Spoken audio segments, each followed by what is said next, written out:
And the Hangout is live on YouTube.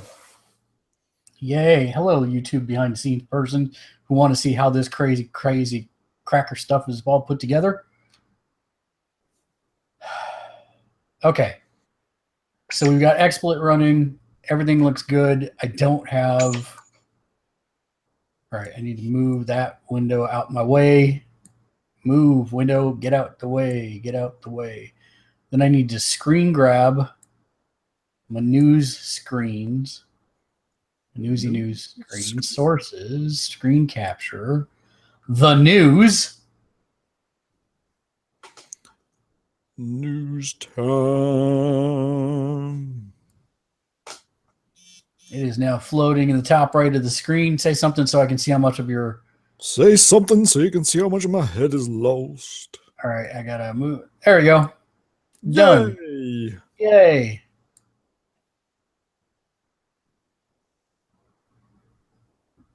Perfect. Doobie-doobie-doo.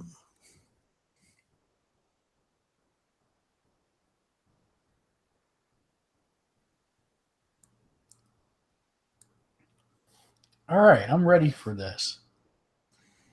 Y'all ready for this? Let me finish him. Oh, right, fatality. I need to pull that tab off. There we go, so that I have Trains TV, who's on his dinner break, but I'm still streaming him for some reason. So weird. Unhost. Now, oh man, now I gotta remember what the name of this thing is gonna be. I think I have it here. Bam, I sure do.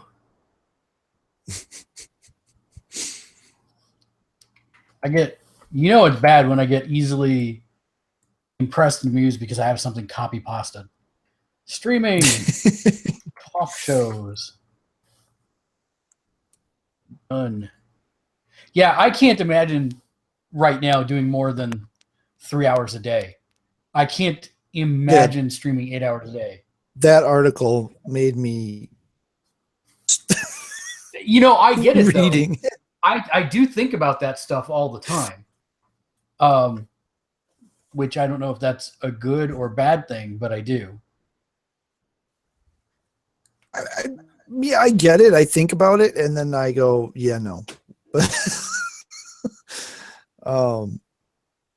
yeah, I don't. But then I look at Mitchell, and Mitchell will take every chance to watch a stream or a Markiplier or a thing like that he can get, you know. So there's something there for the right segment.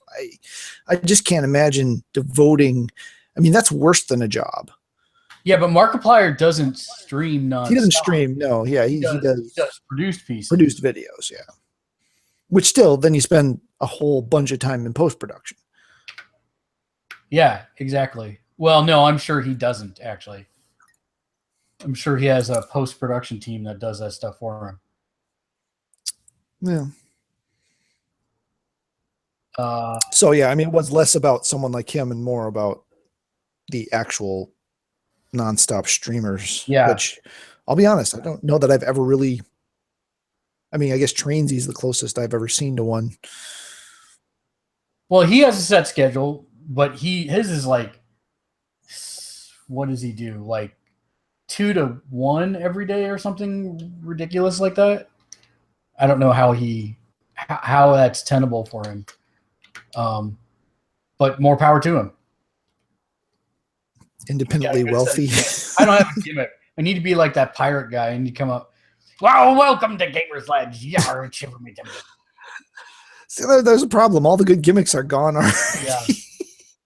But it's kind of what we were talking about before, in that I am not PewDiePie, Markiplier. I'm not like constantly wired. That is not who I am. I'm thoughtful and I'm analytical and I like the business side of things. I am not the kids. I'd rather shoot myself in the friggin' head. That was a pretty good Krusty the Clown there. Yeah. Description for this podcast. We discuss the state of consoles.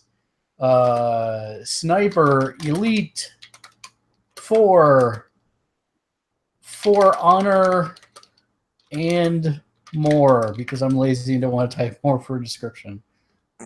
Oh, okay. All right, let's actually start this shenanigan shindig. Yeah. Alrighty then. Wait. I need to Wait. kill the behind the scenes if I'm gonna, or should I just let the behind the scenes go? Yeah, I guess we'll just broadcast the behind the scenes to YouTube, and then I'll do it to the other two. Yeah, that's how we've been doing it. Sorry, it's been a long day. Been a long week.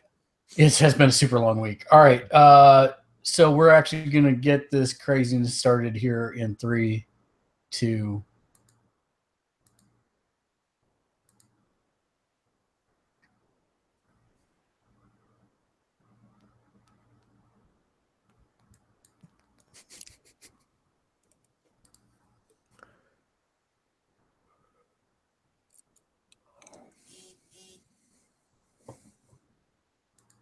Guess what? Gamersledge is live now. Except it's not. We're sitting on a black screen. Oh, that's fantastic.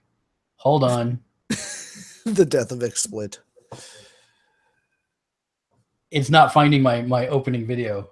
It's saying it's not there. Except that it is.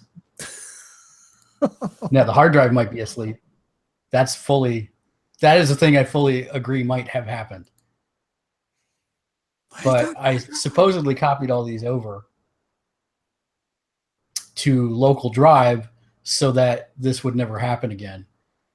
What is this thing? Gamersledge podcast that we've been doing since 2006?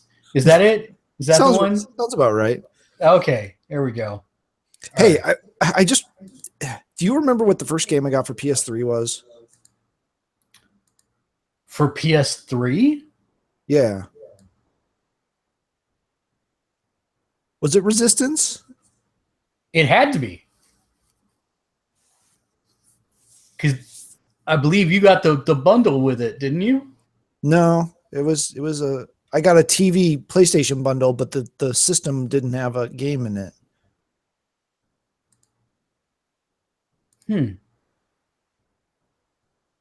Well, no, actually, we'll return to that after the opening of the show. Coming up now.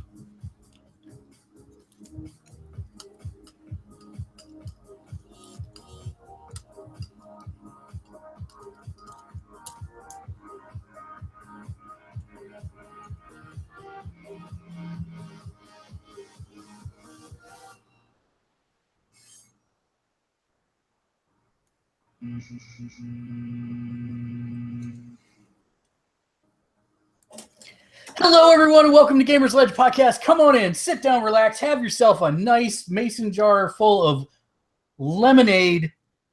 Our show brought to you today by Takis. Takis by Barcel. Have just one, and you'll be en fuego. Not really brought to you by Takis.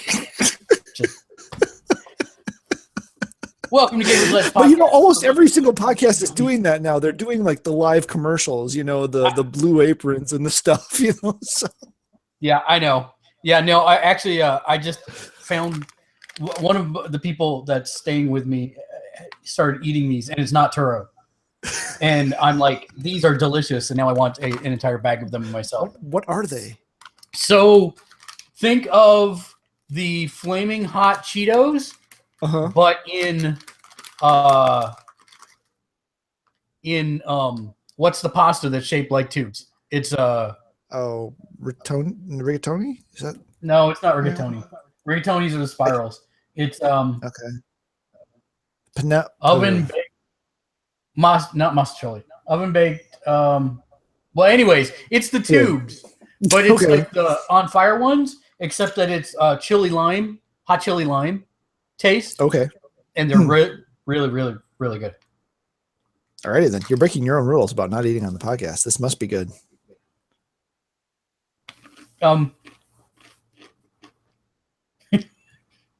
Should have done that in rehearsal. Anyways. So yeah, welcome to Gamersledge Podcast. It's a look at the video gaming industry, a look at what it means to be a hardcore gamer, and a confirmation amongst friends. Wow. Matt, yeah. You confirm me as a gamer? I confirm you as a gamer. Yes. Penny, by the way, I think. I confirm you. You. Well, thank you. Thank you. Yeah, I have to look at the right camera. You. Right camera. I confirm you. Too many cameras when you're in your house when you don't know which one to look at. I was actually just thinking my next step is to actually get an actual switcher for cameras, but not yet. Okay, continue with your intro because I completely derailed you. Yeah, no. Welcome to Gamersledge Podcast. It is a fireside chat edition. It's just Matt and I, just the two of us. We can do it if we try. Oh, wait a minute, that was bad. Tonight's the night. All right, so Matt, what are you drinking? I have a bottle of Strongbow hard cider, Gold Apple, and a cup of water and a mug of coffee. You know, I have tried many of the ciders that Turo has put in front of me. Still not a fan of those either. Really? How? I mean, do you like apple cider? I mean, do you just not like apple cider to start with? No, I love apple cider. Absolutely love it. This does not like the alcohol somehow kills it for me. Sparkly apple cider. No, if it tasted like that, I would probably like it. There's something in it, and I can't tell you what, that makes it unpalatable for me. It's not as bad as beer. There's a lot of bad ciders out there. There's a lot of them that put extra sugar in it, and those I try to steer away from as much as possible. I mean, Strongbow does a little bit, but not as bad. But I mean, and if anything that says apple ale on it, just stay away from that stuff. Is gross. Well, I would assume he's all of it, anyways. Well, yeah. So Matt, tell me about your week. What have you been up to? Oh, what have I been up to? Well, a couple of weeks actually. I had to sit down and write it all down because it's been a couple of weeks since we talked. You tree murderer! Yeah, well, it's the same tree. See, I've got one there and one there, and the new one's down here. So I'm only killing little bits of a tree at a time. So Final Fantasy 14, I finally pushed ahead some more. I actually sat down. Wait. First, for two things. Did I say 14? You did say 14. I did say 14. And number two, 15. If you'd like to interact with us, you can do so in myriad of ways. Simply hit us up in the Twitch chat over to the right, and we'll see your comment. It actually appear on screen, all magical-like. Or if you don't want to do that because you hate Twitch, you can leave a message on or a comment on the Facebook live stream, and we will see that as well. Or if you're watching on YouTube, you can leave a comment there. Or if you say, I don't like any of those and I do not want to interact with you on any of those, just give me a dedicated way to talk to you. I can do that for you. It's bit.ly/GLDiscord. Discord spelled DISCORD. Please continue, Matt. Alrighty then. And if you prefer asynchronous communication, there's always the email address too. But you know, I will not get notification of that one while we're on the air. That one, no. So, Final Fantasy 15. Apologies, I did push forward in the story a bit more. I'm in chapter 8 at the moment, trying to clean up. I went in with the intent of pushing more through the story, and spent 10 or 11 hours side questing instead. Because the next part is a push off point where something's going to change. They pretty much point blank told me that something's going to change. So I'm trying to get as much done as I can before I kick off that event. I'm still loving the game. I think it's great. Does it have flaws? Yeah, it has flaws, but I think the game easily overcomes them. I haven't gotten to the point where it supposedly all falls apart yet. So we'll see what happens as that goes. Well, that's like chapter 13. So you've got some time. I've got some time, but chapter 4 to 8 went really fast. So Did it? Yeah, 4 to 8 went really fast. So we'll have to see. I'm like level 56 or 57 now. So Before you continue, yep. I would do the should if I could. Um, Hi Atticus, good to see you. And hi Prunkle, songs aren't turned on because of copyright issues. Please continue. Rock Band 4. We fell back a rank last week, back down to gold. This week we progressed. Not participate. You also did not participate in our rise back to platinum. So yeah, well, I also did not participate in many games, which I'll get to. Yeah, we'll get to that. But yeah, so we're back up to platinum. We are Groot. Got a new member in this last week. Played some drums and guitar for us. I don't remember his name. I could look it up on the app, but I'm not going to. So hopefully this will work out better than the last couple that just didn't participate and I had to kick. But that's going well. They just announced the new Spotlight songs, and your favoriteest song from our online game session that we did a while is one of the Spotlight songs. Don't keep me in suspense. I was hoping you'd remember because I don't remember the name of it. It's the Dream Theater song, the really long titled one, the like 12-minute long song. Oh, the really hard one? Yeah, Fire that in the one. Flames. Yeah. Oh, okay. Well, nope, it's not that one then. Oh, that's not the right title. I don't think. Dang it. I'll figure it out later. Anyway, it's one of those really, really, really long songs that I never play because it's really, really, really long. So they just announced that. I don't know. The theme is some YouTube dudes or Twitch dudes most requested songs for playing on his Twitch stream. So that's the theme. So we'll find out what the rest of the songs are when that drops tomorrow. Drawful 2 doing the Friday thing. Overwatch when the Drawful 2 thing fell apart on Friday. Stardew Valley in place of this show last week, actually. I played some Stardew Valley and streamed it out. That is not a game to play when you're tired. It is way too slow. And winter is the slowest season because there's just way less things to do in winter. So yeah. Then the core, I've tried out the plus games for this month: Star Wall, Not Torkoal, Ninja Senki, and Little Big Planet 3, but I did not play any. I have played it before, and Little Big Planet's just not my thing. So did pop that open though. I tried a new free-to-play game that was on the system called Adventure Pop. It's basically a variation on Bust-A-Move. So it's the, fire up colored ball at the other colored balls and make them fall down. It's okay. I think I've about hit the paywall. Quite there yet, but I think I'm getting pretty close. So I'll probably discontinue that because I hate paywalls. Let's see what else we got on the list here. We have Star Trek Online. New content for that just dropped. You streamed that last night. I have not played since the new content dropped. Any significant UI or changes or anything like that, or is it? So I should preface this in that since you're just starting out, you may wish to actually start over, because what they do is they make it so that you can start in the original series. And your video quality is horrific right now. I don't know why. Yeah, welcome to Google Hangouts. I remember why we stopped using Google Hangouts. That works. But yeah, you start in Kirk, Spock, and McCoy's era, and they've actually done a really good job with that tutorial of making it look and feel like you are playing through the 60s TV show.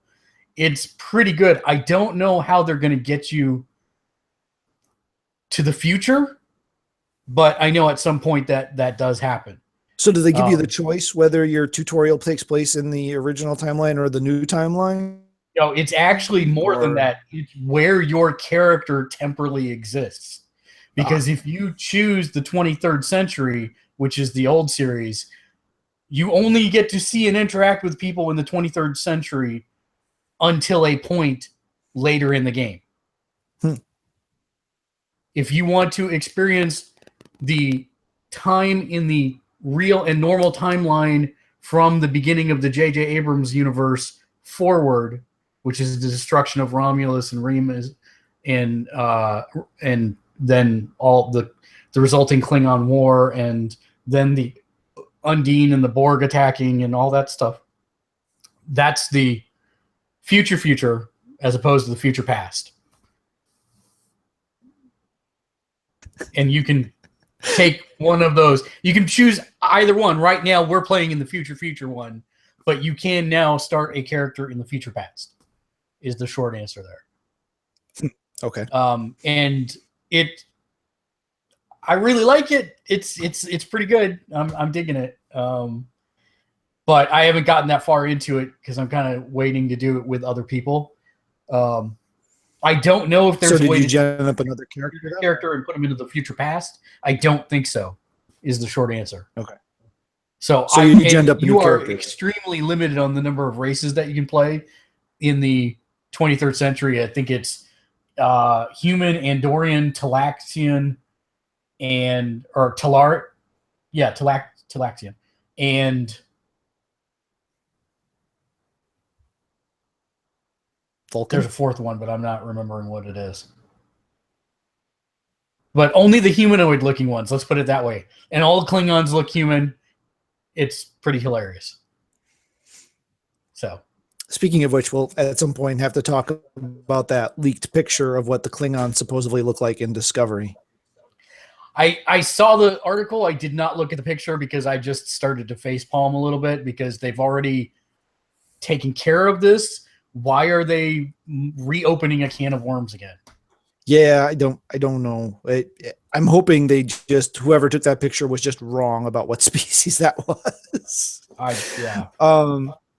So that sounds interesting. So we'll have to see again how because I've got open character slots, so I can gen up an original series character too. So that pretty much does it for the games. Not doing much on my phone right now. So that's really kind of a dead thing. But then over on TV, I think I'm caught up on Beyond, Shadowhunters, Agents of S.H.I.E.L.D., The Expanse Season 2, and Colony Season 2. I think that's all I'm caught up on at the moment. So, all I need to know is The Expanse as good this season as Season 1 was? Okay. I would say not quite. But I mean, we're talking because that Season 1 is going to be pretty hard to live up to. It is. Season 1 is an A+. Right now, I'd say Season 2 is teetering between an A- B+.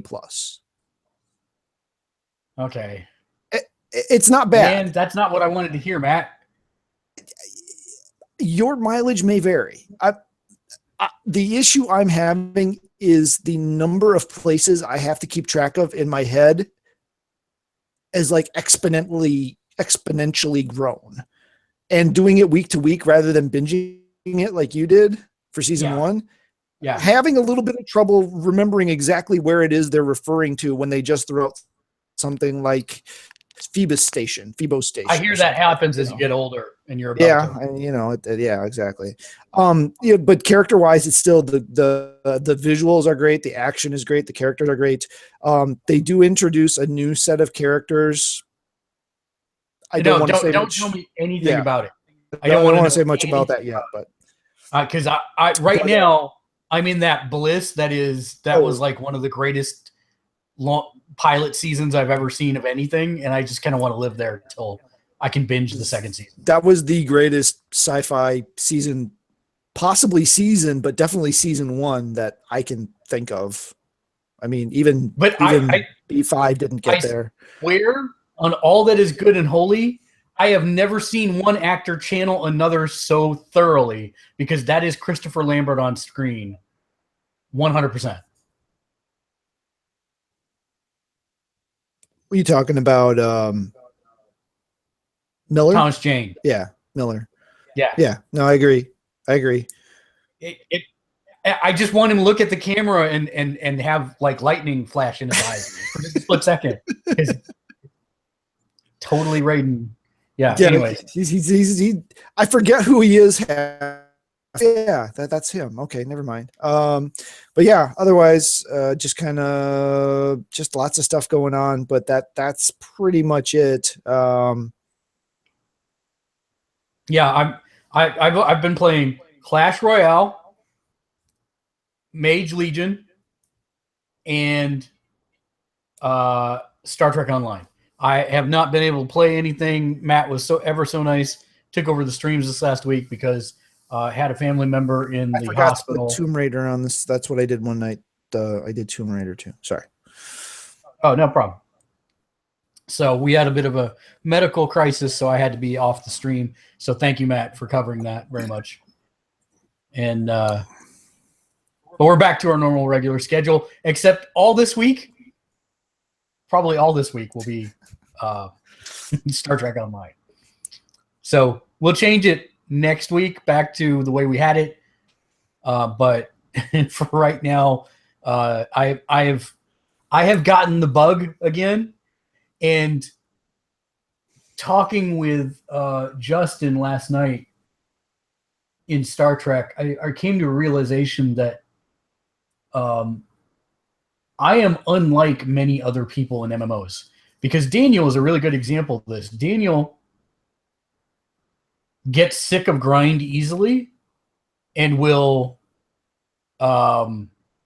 succumb to what I call altitis, where he starts a new character and then levels that one up until it gets grindy again, and then he'll go start a new character and do that.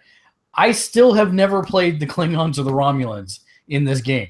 I own ships for them, and I still have never played them.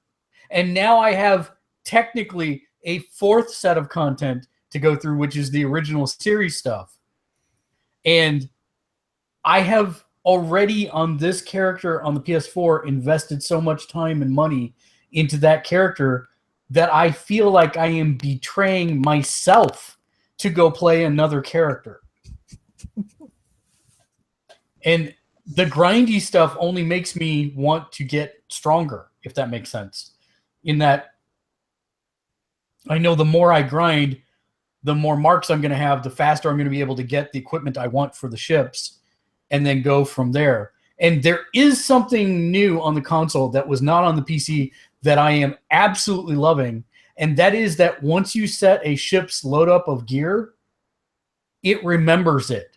So if I have everything on my All Good Things Enterprise set up one way, and then I go to my Chrono Dreadnought and I set it up a different way, but some of the parts are overlapped, as I activate which ship is the active ship, it will take all those parts and reassign them to the new active ship. So that's pretty slick. That ship loadouts. It's been in the it's been on the PC for quite a while, but I have not played on the PC for a while. Console's been pretty bad. But yeah, that game right now is I do not care about anything else. I don't care I don't care about shaving. I don't care about that that For Honor is out. So let's talk about For Honor. I played For Honor. That's the other one. Do not want is my summary of For Honor. It seems like it would be right up my alley, except it's completely not. I don't know how. The graphics look fine. The gameplay is okay, but I think they made a horrible mistake in the fighting stances for the people, because basically the way the gameplay works is Matt, let's say that you're an opposing character, right? And I've got my sword here and you've got your sword here. Well, you can shift it like this, which means you're going to attack on the left side. You can shift it like that, which means you're going to attack on the right side, or you can go overhead, which means you're going to do overhead. So in most games, like when you looked at Bushido Blade, which is an old game, very old game, but when you looked at them changing stances like that, the movements were super over exaggerated. to the point that you knew within a couple frames of animation which way they were going to go. Here, it's all very drawn in. I mean, I was playing the samurais because I figured the most exaggerated ones would be the samurais, because you're talking like wide strokes, you're talking, sweeps, etc. For me, there wasn't enough variance and time to block effectively. And I'm sure I could have, I went through the combat tutorials. I did all the stuff in the tutorials. So it's not like I didn't know how to play the game, but there's a lot of buttons to remember. And to be honest, I did not find the gameplay that much fun. I am not saying that you guys won't. I'm just saying, for whatever reason, for me, it did not click. I know it's having a ton of problems with matchmaking right now, which is one of the news stories that I had pulled. But for me personally, it just didn't click. Kind of like Nioh. Nioh has been out for a week now. All my friends are playing it online. When I look down the list, it's Nioh, Nioh, Nioh. And one of them popped in last night. He's like, "Why are you not playing Nioh? You love Dark Souls." I said, "I love Japan. I love Dark Souls. You would think I would love Japanese Dark Souls. But it turns out that I don't, for whatever reason, currently have the patience to sit down and learn a new combat system the way that I did Demon Souls. Demon Souls, I ran up those freaking stairs for 2.5 hours, dying over and over again until something in my brain clicked and I just got the Dark Souls combat system. I started out in Nioh. I had the same problem as running up those stairs in the second demo. I went through it for 30 minutes and just kept dying. And I was like, nope, done. Moving on to other things. I'll come back to it later. And I never have. And I don't know that I will for a while. At some point, maybe. But it's not like we are in a dearth of games that are coming out. There's still a ton of games coming out, and to be quite honest, I'm totally getting my kicks from Spreadsheet Simulator by sending all my duty officers off to go do their things, by sending all my ships out to go do their things. I never see any of it happening, but it's happening. And then look, 45 minutes later, duty officer comes back. Here's a pile of XP and gold for you, Captain. I'm like, right on, duty officer. That's fun for me for some reason. I don't know why, but it is. See, now I've got a completely different issue, and I have found that I don't enjoy post game in anything. I just don't. Loot grind, gear grind, not my thing. I will play the story content. I will enjoy story content. Once I'm done with the story content, there's nothing left for me to do. That's pointless to me. I've gotten to the end of the game, and until you drop more story content, I'm done. Yeah, so I'd go off and do something else. Wholeheartedly. I have that same problem as well. That's part of the reason why I never did the story missions in Fallout 4, because as soon as I started doing the story missions, I was going to be done with the game eventually. Right. Yeah. For Honor, I didn't even download the beta. Because it wasn't really a beta. It was really just a demo. I didn't download it because it just didn't look like my kind of thing. It just did not appeal to me, so I didn't even bother trying it. What I've heard from most people who have tried it was mostly positive. Hard but fair was the common denominator, kind of, that it really came down to. I don't know how many people ultimately ended up getting it. I haven't seen it on my friends list much yet, but it's only been a couple of days. I am pulling up the. Well, never mind. I pulled up the GameSpot review roundup for it, and none of them have scores because it's still in progress because of all the online stuff. All the online stuff, yeah. GameSpot says it looks like it's going to be a well-made multiplayer fighting game. IGN says it's For Honor's combat system, the most tactically complete and flexible version of melee combat I've ever experienced. Destructoid says there's no context or plot, but it turns out I really don't need that. And then Trusted Reviews says it's a real surprise and they've got an online focused hit on their hands, except that the whole online process not working. Yeah. And oddly enough, I really liked the Neo demo betas. I really liked the Neo betas. No, not Neo. I'm talking about For Honor. No, For Honor. I was just hitting your other one that you were talking about. Is like, I died at that first guy in Neo, the beach beta, which was second one. I don't remember. Yeah, that was the second one. That's the same one I died at over and over again. I died at that guy just, I don't know how many times. Not for 2 hours, but finally I've got past him. And then it came to this section with the two guys. Well, then you got to figure out how to kite one guy out so you can take him out and then deal with the other guy. And, I got what people say about Dark Souls that I never really got is each time you die, you learn something, then you apply it to your next go through.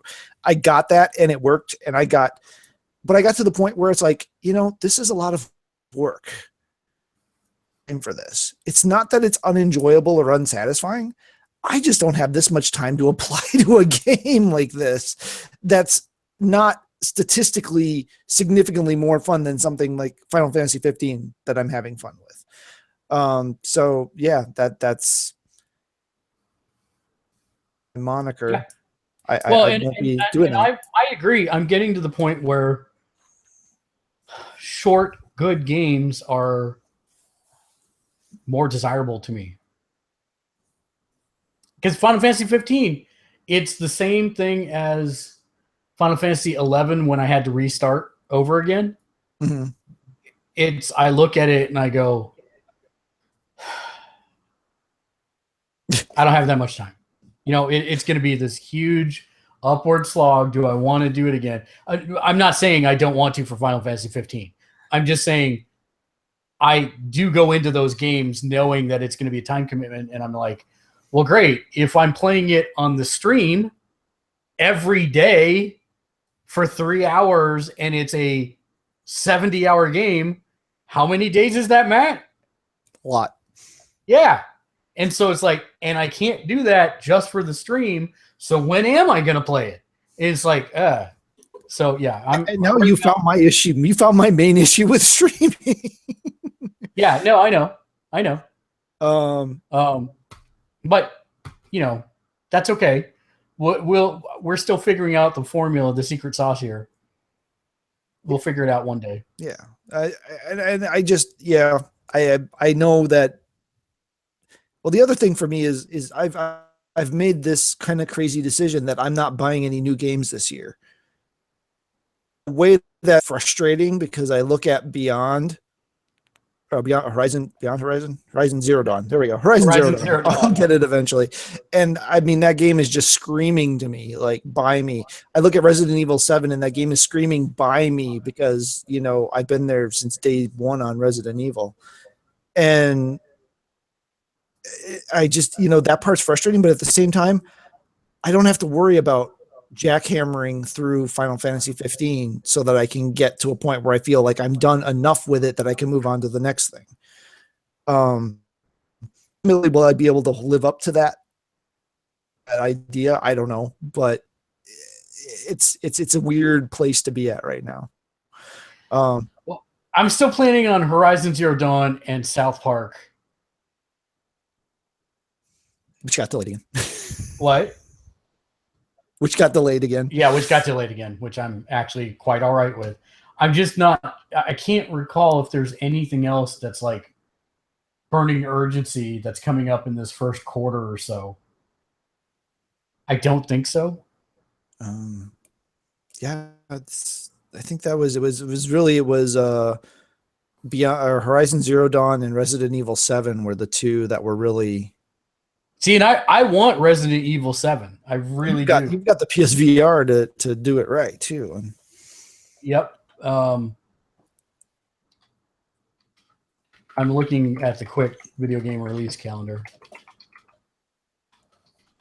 And you haven't played Uncharted 4 yet, have you? Speaking of quick and fun. I own it. Still haven't played it. Quick and fun. Tomb Raider Anniversary Edition. Quick and fun. Yep. I have Tomb Raider as well.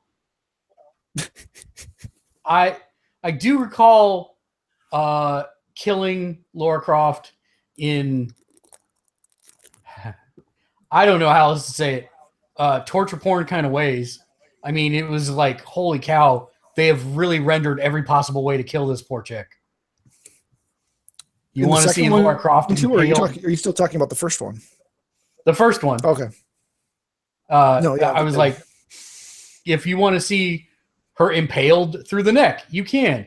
If you want to see her fall and break all her bones on rocks, you can. If you want to see her flattened like Wile E. Coyote in a Roadrunner cartoon, you can. It's like, wow. It's pretty brutal. It's quite brutal. But then again, I can't say anything about that because I enjoy Sniper Elite. And Sniper Elite 4 came out this week. And I saw some video of super that. thinly veiled story, paint by the numbers Nazi story to make you feel good about killing the Nazis that you do.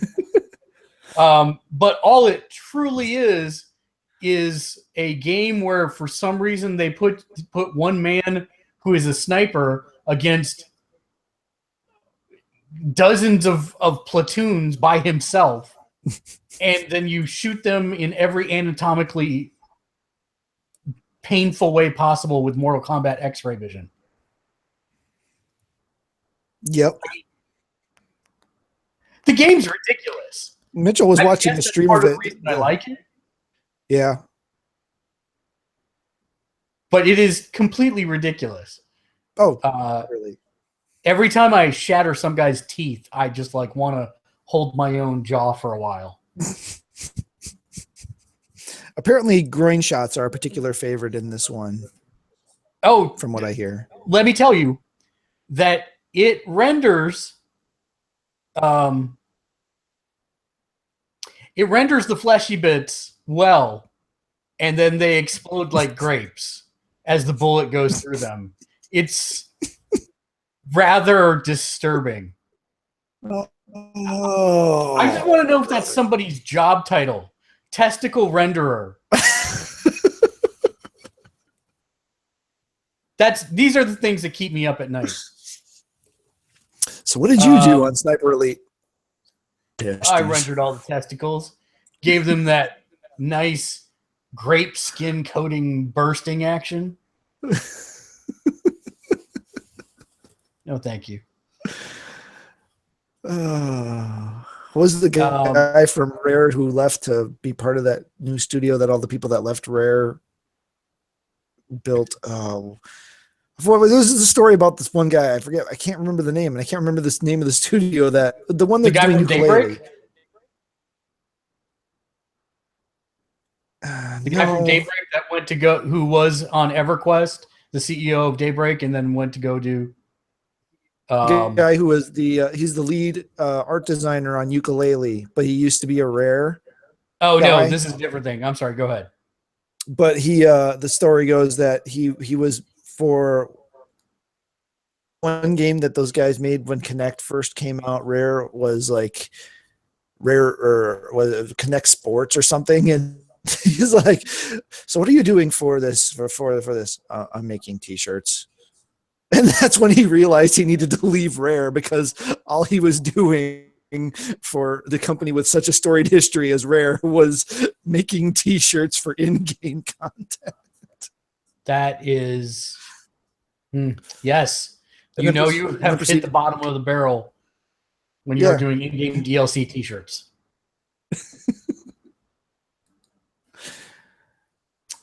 So yes. So did you find out the release schedule? Was there anything else coming out Q1? I mean, it was a very packed Q1. It all things was. Considered. I just found the list for January. I'm looking for February right now. Video game release dates 2017. No. 2017. Let's see now. January. Do we have anything left? No. February. Okay.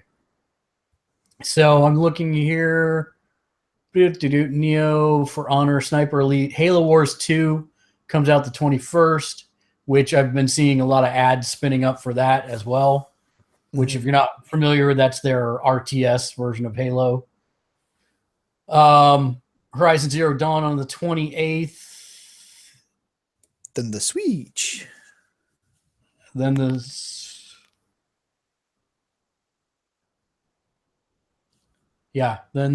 Switch comes the third, which also means Legend of Zelda Breath of the Wild will be out. Finally. Ghost Recon Wildlands will be on March 7th. Wildlands. That's right. Nier Automata will be on March 7th, which that is one that I actually do really want. Oh, and of course, you're lying, Matt. There's a game you're going to buy this year. There's no way you're not buying this. Mass Effect Andromeda drops on the 21st, the day after my birthday. I'd managed to block that one from my mind, which is amazing considering Ian gushes over it like every day. Oh. Yeah, I don't think you're going to be able to avoid that one. You might be able to avoid the rest. I think you're probably safe through the rest of March. But then in April, all hell breaks loose. What we are in such a overwhelming time of games. This is ridiculous, and yet we have an entire segment of the gaming population that would rather just sit there and watch some YouTube guy get money for them sitting there watching him. I do not understand this. I do not understand it at all. My brain refuses this input. See, in April, Persona 5 drops. Oh, man. Uh-oh. The Stardew Valley Collector's Edition, April 11th. That's okay. I'm good. Ukulele, April 11th. I'd never played Banjo-Kazooie, so I don't have the burning need for that one like some people do. Oh, snap. Micro Machines World Series. Could be the next Rocket League. Puyo Puyo Tetris. I played enough versions of Tetris. Yeah, you're all right there. Lego City Undercover. I'm kind of just going down.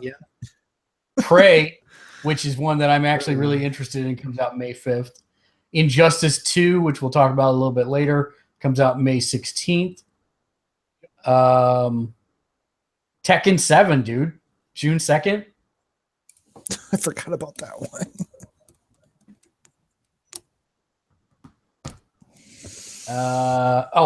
I'm sorry. Yes, there is another game you're going to buy this year. It comes out July 11th. It's called Final Fantasy XII, The Zodiac Age.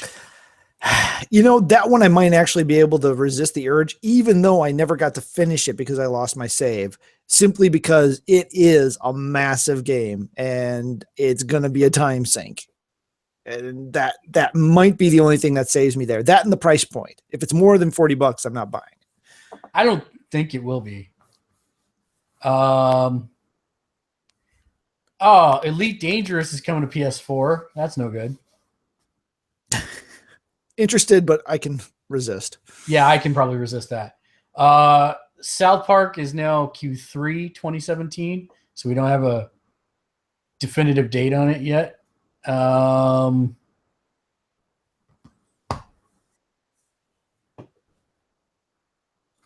Marvel vs. Capcom Infinite is late 2017. I'm sorry. There is 1,000% another game that you are going to pick up, and you already know what I'm going to say. Yeah, it's Ace in a Combat and a number. And yep, Ace Combat 7 will be coming out this year. Of all of those, that's probably the weakest chink in my armor. Yeah, I get it. That's, you know why? It's because they've gone so long without giving you a good one that you've gotten used to not having one. Yeah.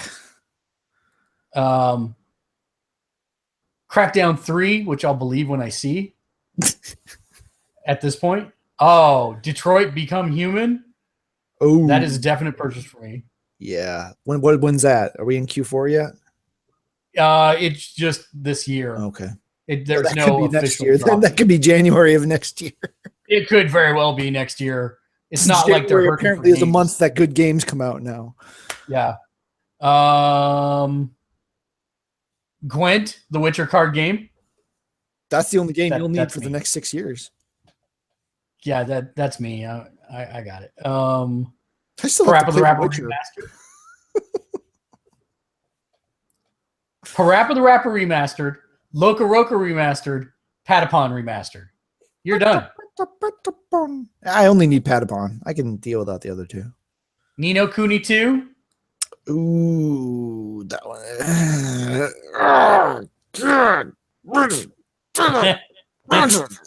You're welcome. Windjammers.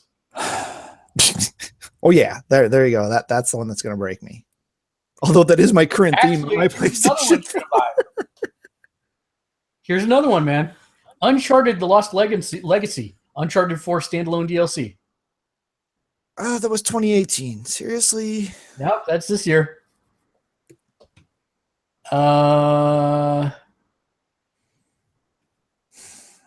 Looking to see if there's any. Oh, yep. Here's another one. I'm just destroying your New Year's resolution left and right here. Guardians of the Galaxy, the Telltale series. Okay, Done. that one. That's even Done. more than Ace Combat 7. That's although I still haven't bought season 3 of The Walking Dead. I did already. I haven't gotten to it, but You still haven't beaten I gotta Batman. finish Batman. Well, I need to finish Batman without it crashing on me. Yeah. Oh, they haven't patched that yet? Yeah. Oh, jeez. And I what was it? Yesterday, when Agents of Yesterday dropped, when that dropped, they actually were supposed to launch it at 9 a.m. and I happened to be home yesterday, and it got delayed until 2:30 in the afternoon, and I had actually set aside all that time to play.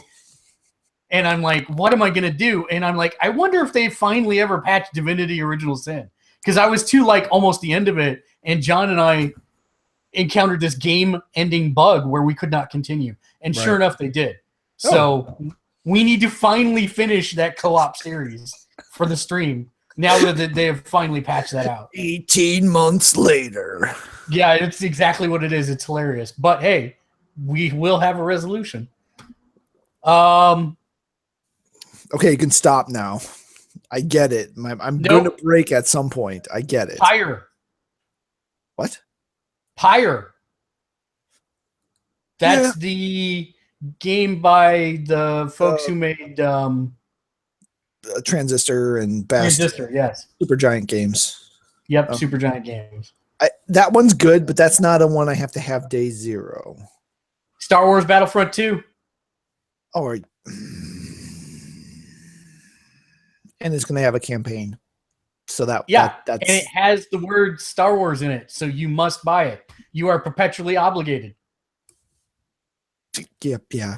Sorry, you're right there. Red Dead Redemption 2. I haven't finished Red Dead Redemption 1 yet. I still have a save file like halfway through the game on my PS3. Also coming this year, The Last of Us Part 2. Nah, I do not believe that. I don't believe that either. I don't even know why it's on this list. That's ridiculous. That's not even a thing.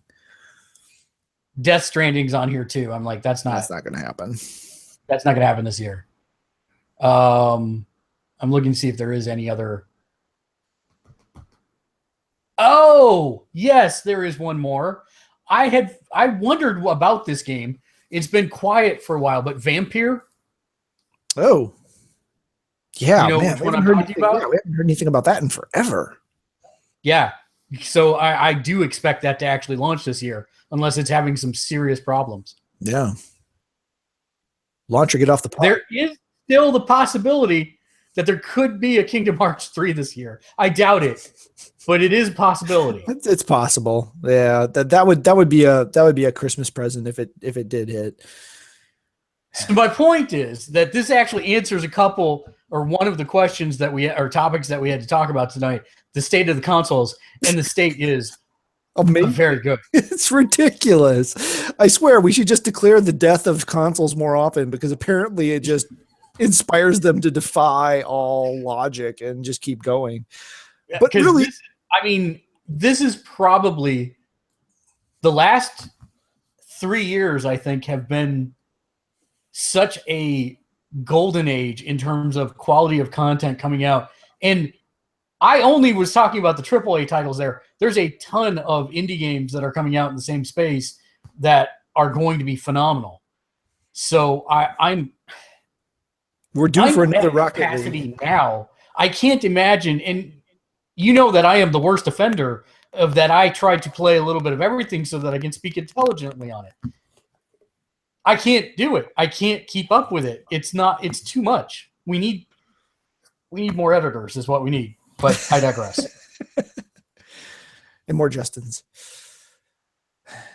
But yeah, I think the consoles are doing well. The big question mark for me is still the Switch. It does not one of these things is not like the others in that it does not have a lineup of software that matches the rest of what's on that list. Now let's go through it, because I don't want to say I'm not trying to say it has nothing. That is not what I am saying. No. But the lineup is different in appearance. So here's what we've got. I see about 35 titles for the Switch. So let's pretend half of those actually launched this year. Right, exactly. So here's what we know for sure is coming.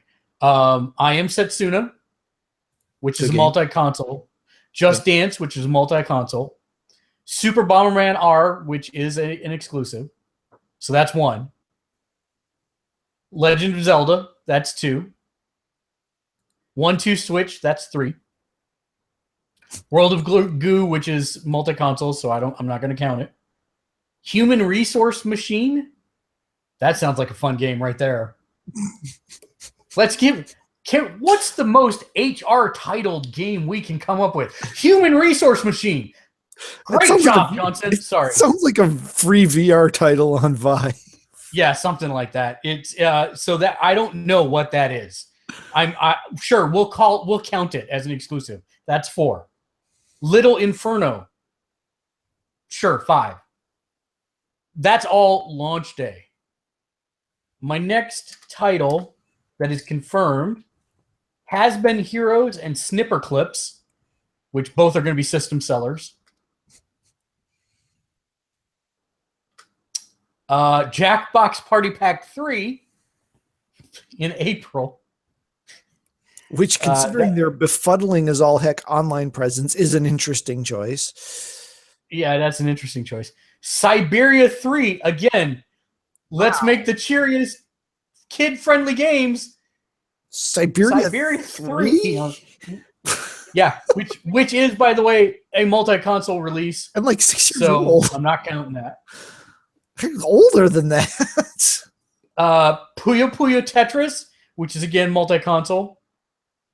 And at a price premium for the Switch, if you want the physical copy.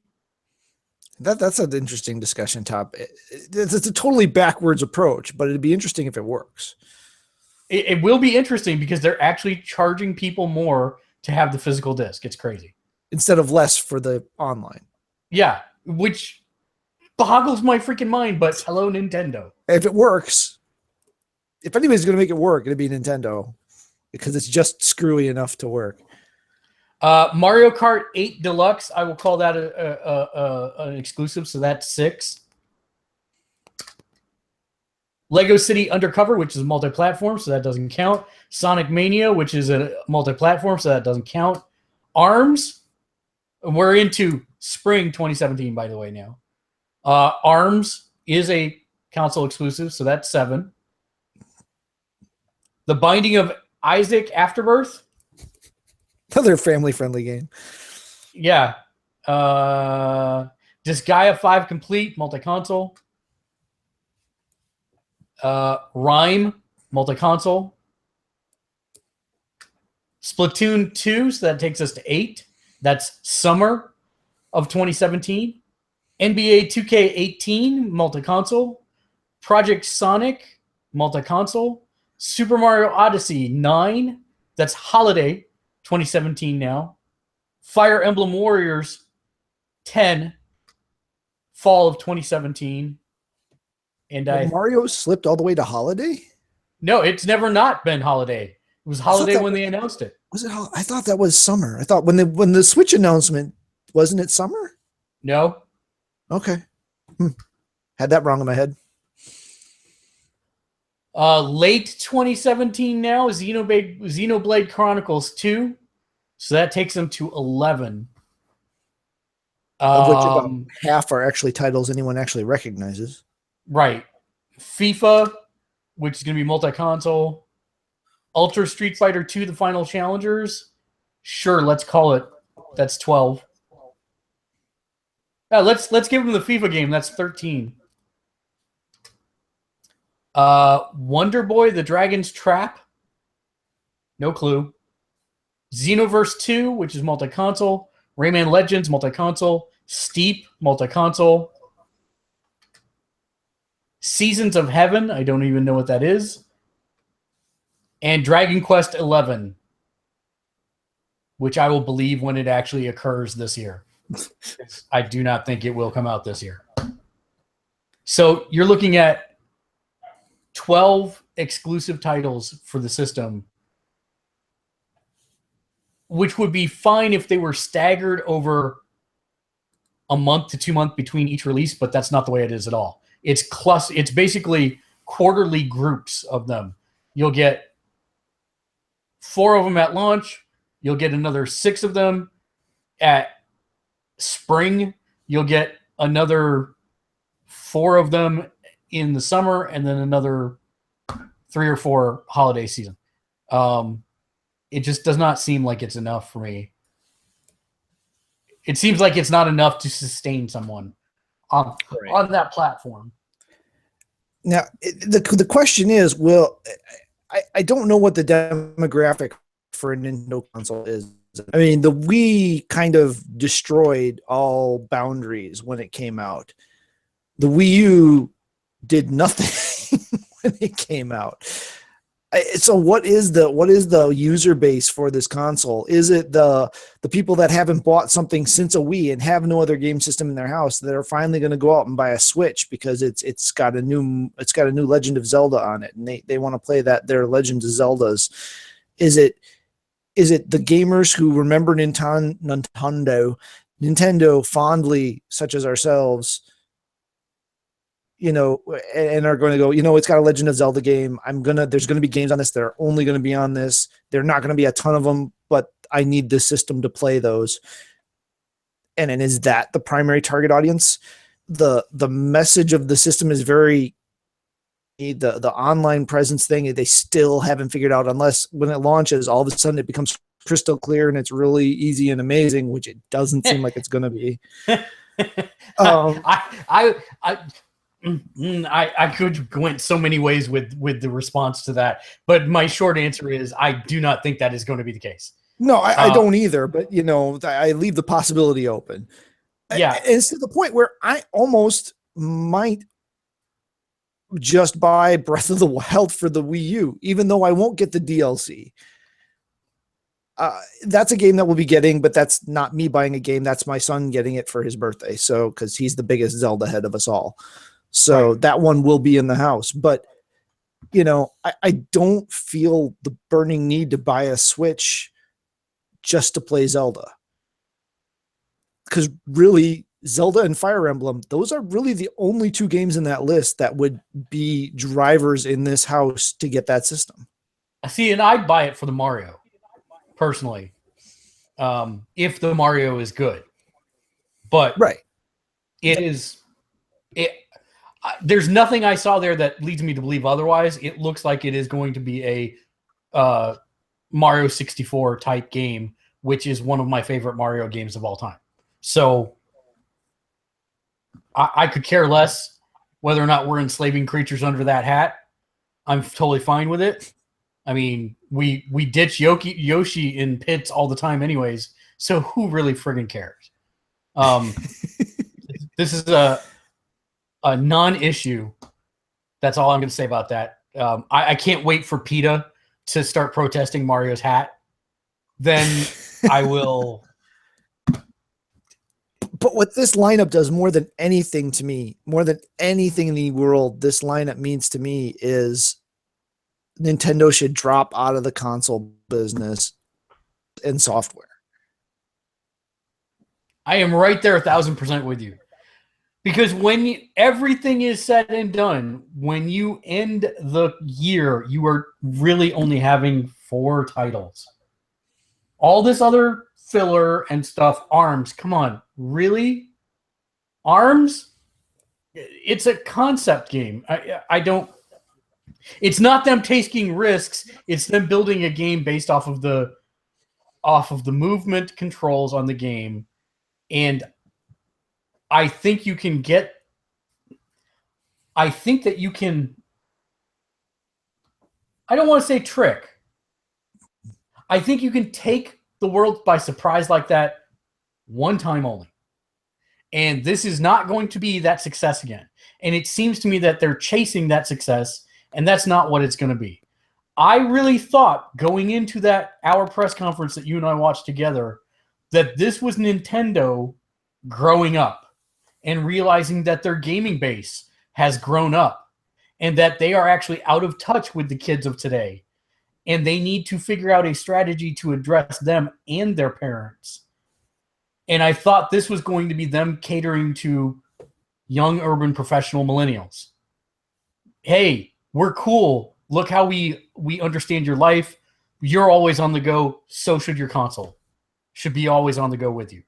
And that's so not what we got at all. We got Nintendo's for fun, family-friendly games. I'm like, oh, okay. I mean, I get that. And that's a good demographic. Like, I think that is a underserved population. But with 4 games, Zelda, Mario, Splatoon, and Fire Emblem, with those 4 being the only real Nintendo pieces of software that are a draw in a year's period of time, you are doing something horribly wrong. Horribly, horribly wrong to underserve the people who are going to invest in hardware with you. Now not hardware, but a brand new ecosystem. Because I'm telling you, I will eat my shoe if you're able to use your old virtual console games on this new system. I do not think they're going to do that. Don't see it happening. Why would they do that when they can get you to pay for it again and make more money in the process? It makes no sense to me. In fact, let's just get to that piece of news right now. I just got to find it. Nintendo. Polygon's reporting today that Nintendo drops a big hit towards GameCube games on Virtual Console. So while they haven't detailed any plans for the Switch, in a recent interview, they said that that they were working along something along the lines of bringing GameCube games to the Switch. We cannot really answer with precision because we have now not announced anything about it at this time, Koizumi said. What I can tell you is we're working on things that go in that direction. I mean, that's basically confirmation that they're working on it. I don't get it. This whole launch is the worst debacle for Nintendo, and I tell you, they're all going on. Business is fine. Everything's great. We're going to sell. I mean, they didn't give consumers enough information early enough. This system should have been delayed until holiday of this year so that they could have had firmer explanations for everything. This online scenario, like you said, maybe it'll be the greatest thing since sliced bread, but this looks like a complete kerfuffle to me waiting to happen. Let's tie everything through mobile device apps so that we don't have to design anything. Dave thinks that I hate the Switch. He thinks that I want him to hate the Switch. And that is not true. I want the Switch to succeed more than anything else, because I think Nintendo has a good software library eventually on their consoles, and their products are ultimately worthwhile. If I hadn't have been moving, Matt, I would have kept that Wii U because I enjoyed the library of games I had on it. I appreciate you buying it, but my point is that I don't. Yeah, I know. I'm sorry. But I would have kept it. Is my point. Yeah. I thought it was an anemic release of software for it, but what was there over time was pretty good. I think that they are doing this from a business standpoint the most backwards, bullheaded way that they can do because they're Nintendo. And I agree wholeheartedly with you that they should simply stop creating consoles and start figuring out a better way to do a licensing deal with the big players in the market so that they maximize the amount of money that they get. For example, make Sony pay for the next Mario game, but then they get to retain the majority stakeholder share of every copy sold. So yeah, the Sony Marvel relationship for Spider-Man. Exactly. So there's precedence. They could do it, but this just seems like really haphazard. You know what the one thing they could have been working on for launch rather than GameCube Virtual Console that probably would have sold them infinitely more systems? Pokemon Snap 2. Oh, Pokemon. Metroid. But Pokemon Snap 2. It's like how easy. It's not even hard. It's like the simplest stuff I don't understand. They have games that people love, that people absolutely go ape over, like Metroid. Mm-hmm. Do they make another Metroid? They make something. Totally should have been a holiday release at least.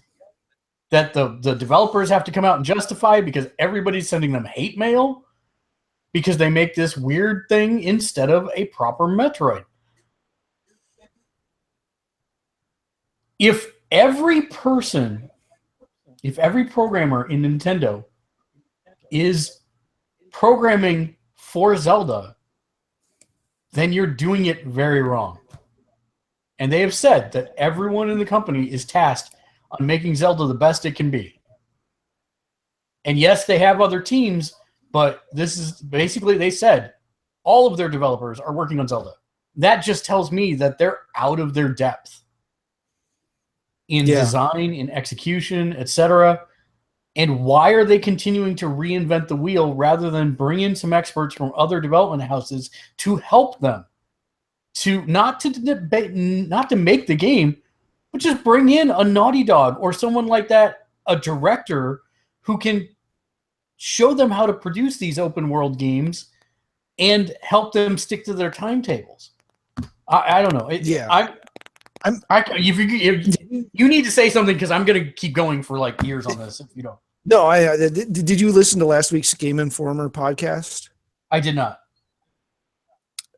So their cover story this month, which I haven't gotten my copy yet, is going to be Breath of the Wild.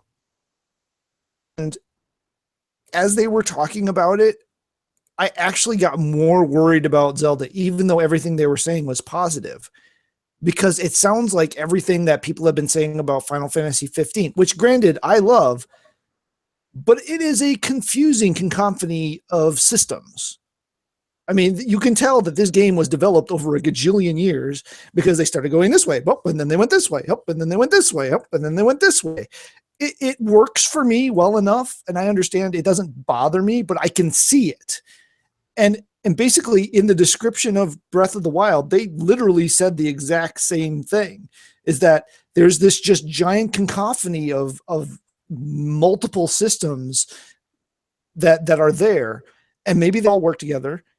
Maybe they don't. In the small samples they were allowed to see from Nintendo, it worked, but is it going to work overall? I don't know. So I'm a little leery about this Zelda. I think it may suffer from too many cooks in the pot, but we'll see. To that note, on Final Fantasy 15, I love Final Fantasy 15. There are things in that game that I hate more than just about any other game I've ever played. Like, for example, that stupid car. You would think that I know you're going to say, it's not that bad. Yeah, I think it freaking sucks. It is a game. It is a like when Conan said to the devs, you are wasting people's time. That car is exactly that. It is artificially inflating the amount of time that I play the game. And yes, you can fast travel, but I spend more time fast traveling back to the car so I can fast travel somewhere else, to the point that it is ridiculous. I think it is the worst system that they have ever introduced into any Final Fantasy game. And I get the mechanic. I get what they're trying to go for, but it could have been realized in such more of a non-obtrusive way. At a minimum, the road layout could have been better. Way better. Way better.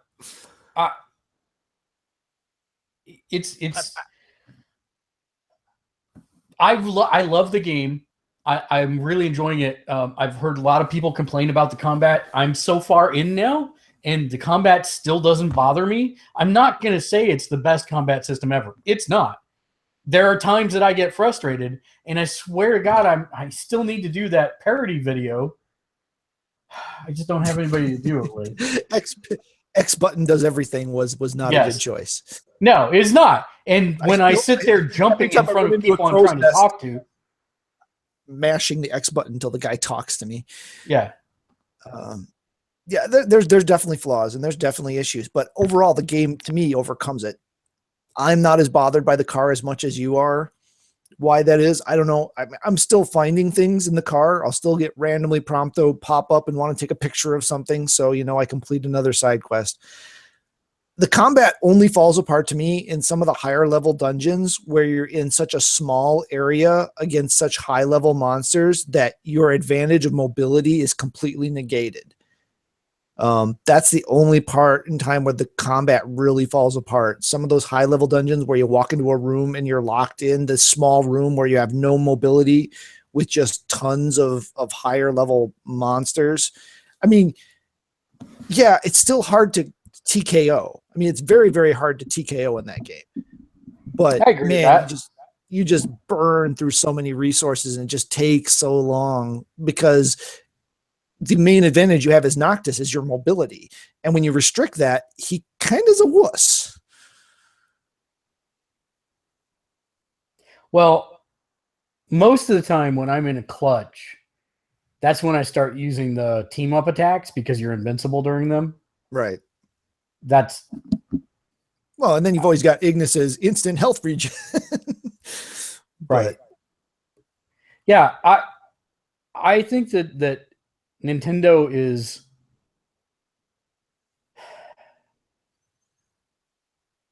I just think that they when the majority of their shareholders don't know what a video game is or why they should keep making them, that tells me many, many things. First of which is they do a horrible job of educating their shareholders at what they're bringing to the table. Secondly, it also tells me that they're not doing a good job of communicating the value of how they make their money to their shareholders. But number three, it tells me that maybe their business team isn't that business oriented.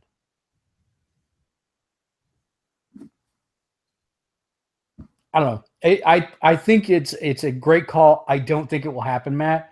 I think they will ride they will ride every hardware release to the ground until people just stop buying them. Because the problem is with the licenses that they have, that's never going to completely stop. Right. And then it's going to become a personal choice of, do you stop supporting their bad habits with your dollars, or do you continue to encourage them down the wrong path. We will get like here in the office, we'll get a Switch eventually whenever they go back on sale again. Whoever thought it was a good idea to start pre-orders in the middle of the day for Nintendo should be shot, because that guaranteed that I would not get one. Anyone here would get one. So yeah, it's woof. But anyways, so other than that, the state of consoles is great.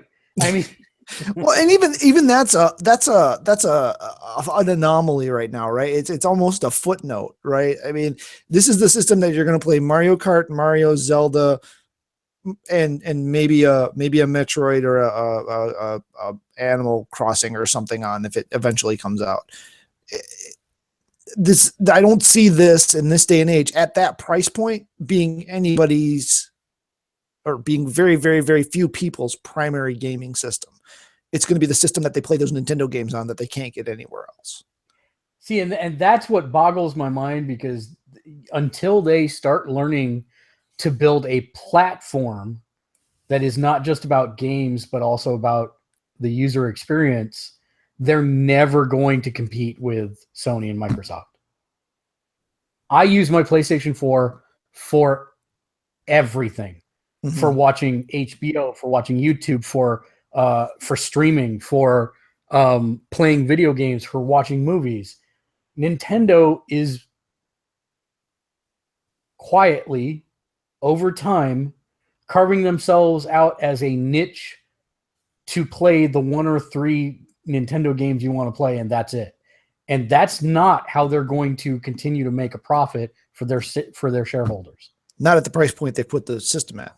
If the box was, you're talking $500 plus all in, and even though they like to say they're not competing with Sony and Microsoft at that price point, yes, they freaking are. 100% they are. And to Dave's point, I get it. Yes. All right. They're going to go drive to some beach somewhere. So apparently he's comfortable with riding, and he's going to sit there and he's going to play his Legend of Zelda in the passenger seat of his car.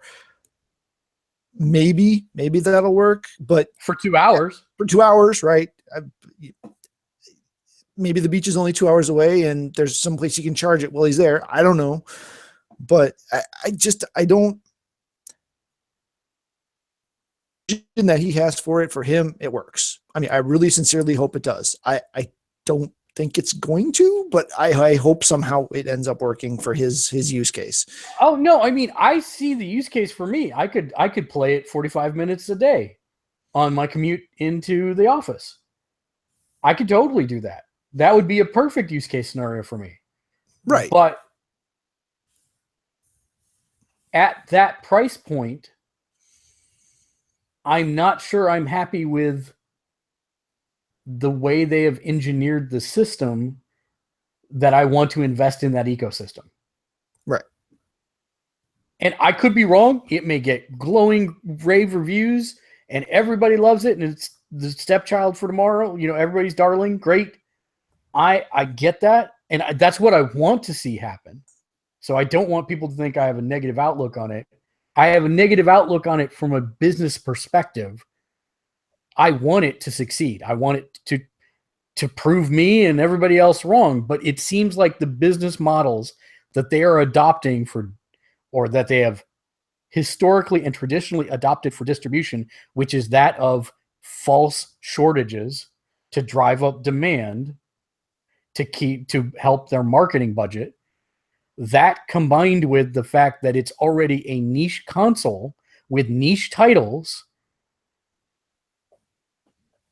instead of a broad-based console that does multiple things that contains multiple AAA titles, I think already puts it behind the gun. And the fact that they held information back for so long, details back for so long, that people need to make solid buying decisions well in advance, because $500 is not, the average checking account in America, I just read a study on this, has less than $500 in it. So for somebody to have a extra $500 lying around is not something that generally materializes overnight. This is the I know we went round and round about this, Matt, for like the longest time. I think it was you and I, where you were saying people don't need that long of a lead up time. I think they do, because no one budgets well in America.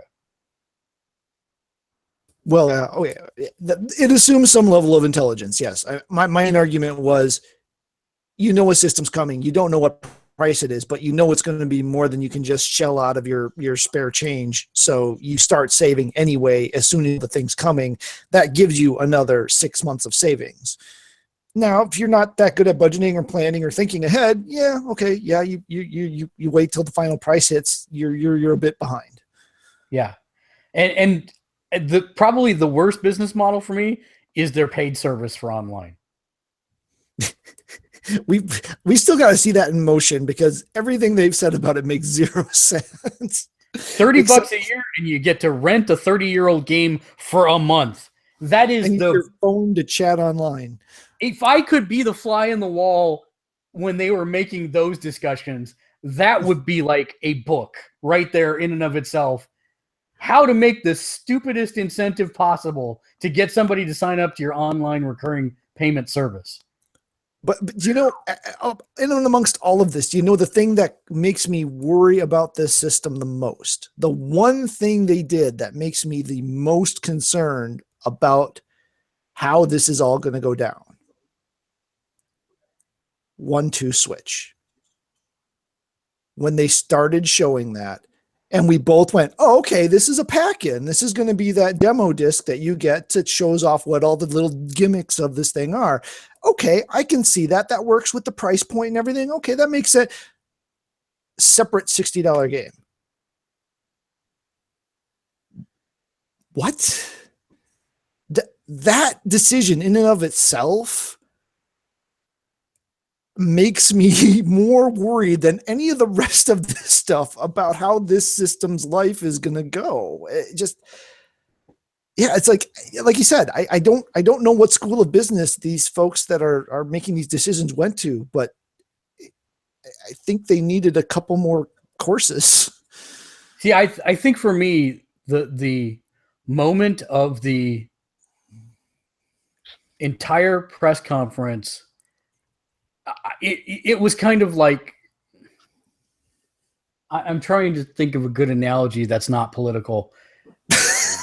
when you've gotten to the point that you're just so shell-shocked that you're like, what is going on? And then you come out of it and you have that lucid moment. It was when they were talking about feeling the multiple ice cubes rumble in the controller. And I looked around and I'm like, what are they doing? What are they talking about? This isn't real. This isn't really reality. Why do I flipping care? And that guy, I mean, care about it. The crazy thing is that guy was so sincere. I don't know who he is. He's one of the new guard, right? And he was so sincere, and he was the like one guy that was like legitimately emoting and he was charismatic and put together, and he switched to all of his topics. But I agree. That whole presentation was just, even for Japan, was bizarre. And someone needs to teach that guy how to lean on a couch. I'm sorry. That's my last comment. Draw me like your French women.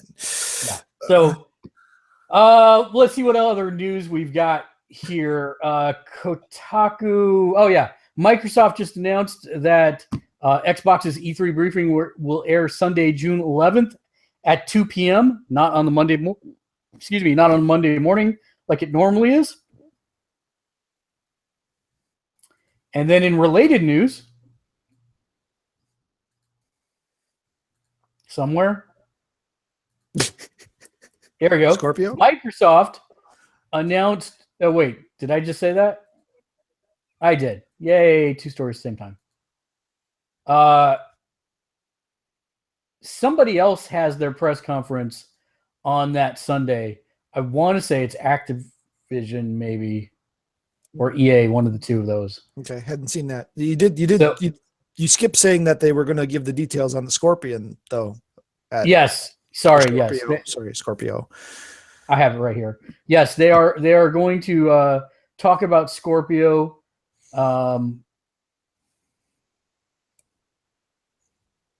It will be interesting because it seems like this year it is open to the public.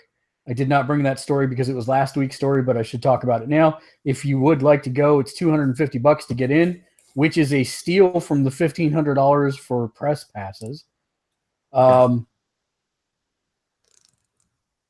will say, if you're going to go, expect long lines. Don't expect to get into any of the press conferences. And why are you going to E3? That'd be about my 2 cents on the issue. If you live in there and it's a $250 ticket and you got the money to spend, sure, whatever. Don't travel cross country for 10 hours. Smell stinky for bodies. A 15-minute or less demo. Then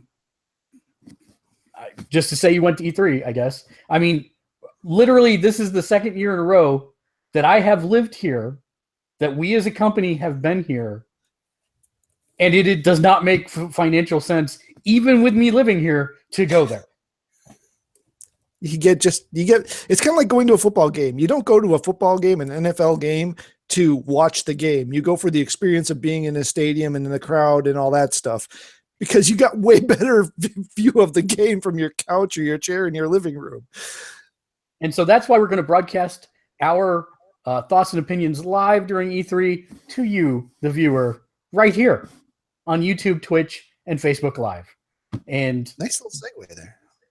Yeah, thank you. Speaking of segues. You ride one to work today? Let It Die 2. Or Let It Die, the crazy game that we keep talking about from Grasshopper Manufacturer and Suda51. Is it Suda51? Yeah. It is, right? Yeah. Yep. Yeah. Yeah. That has passed 2 million downloads. Wow. Impressive. Which is not bad. And they're giving away free current in-game currency to celebrate. I should log in. Not that I'll ever play again, but I am looking at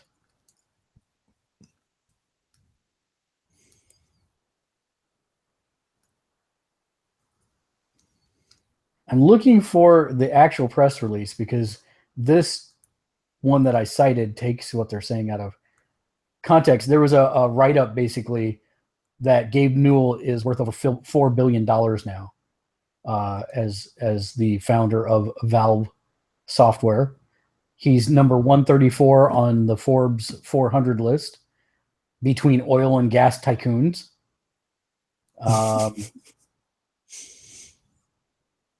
Thank you, Steam. But yes, there was a quote that was taken out of context that basically said, we're also pretty comfortable with the idea that VR will turn out to be a complete failure. Mm-hmm.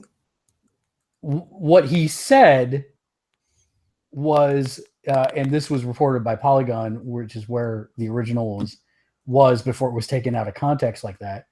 He said that VR is actually going great, and that I'm looking for that specific section. Here we go.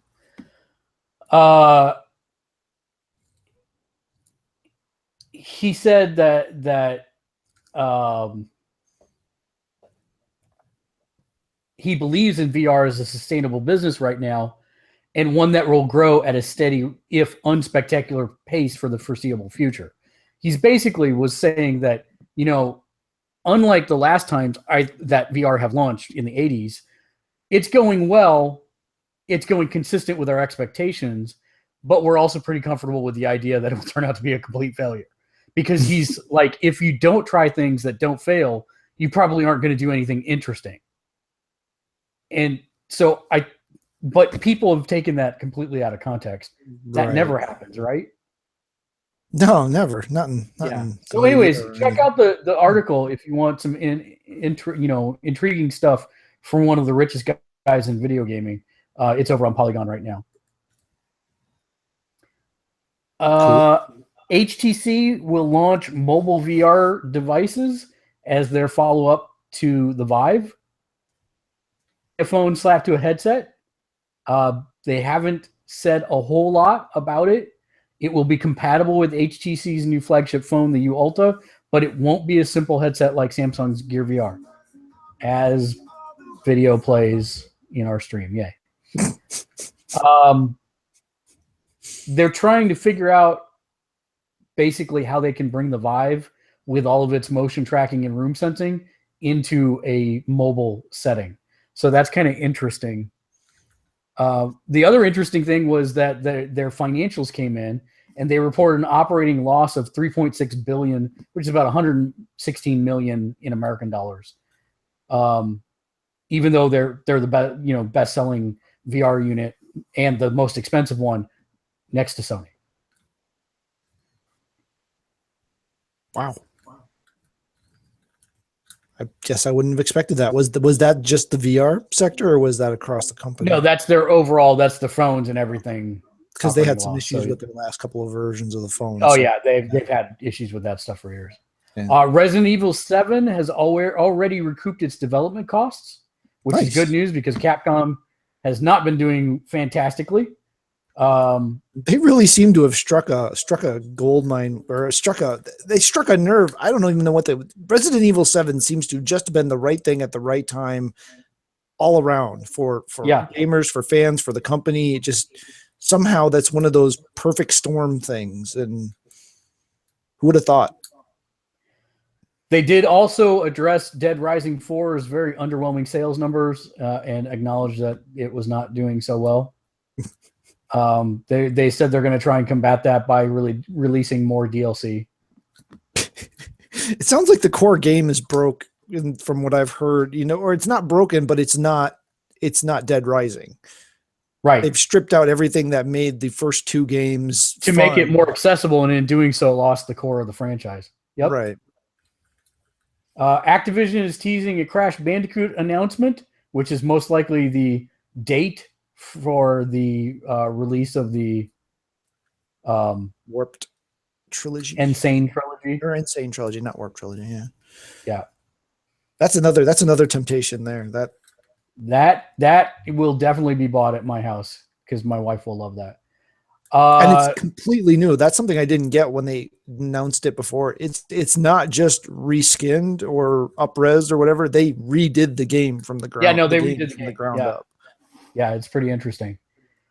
Swamp Thing, Black Canary, Blue Beetle. Oh, my brain has stopped working. Blue Beetle.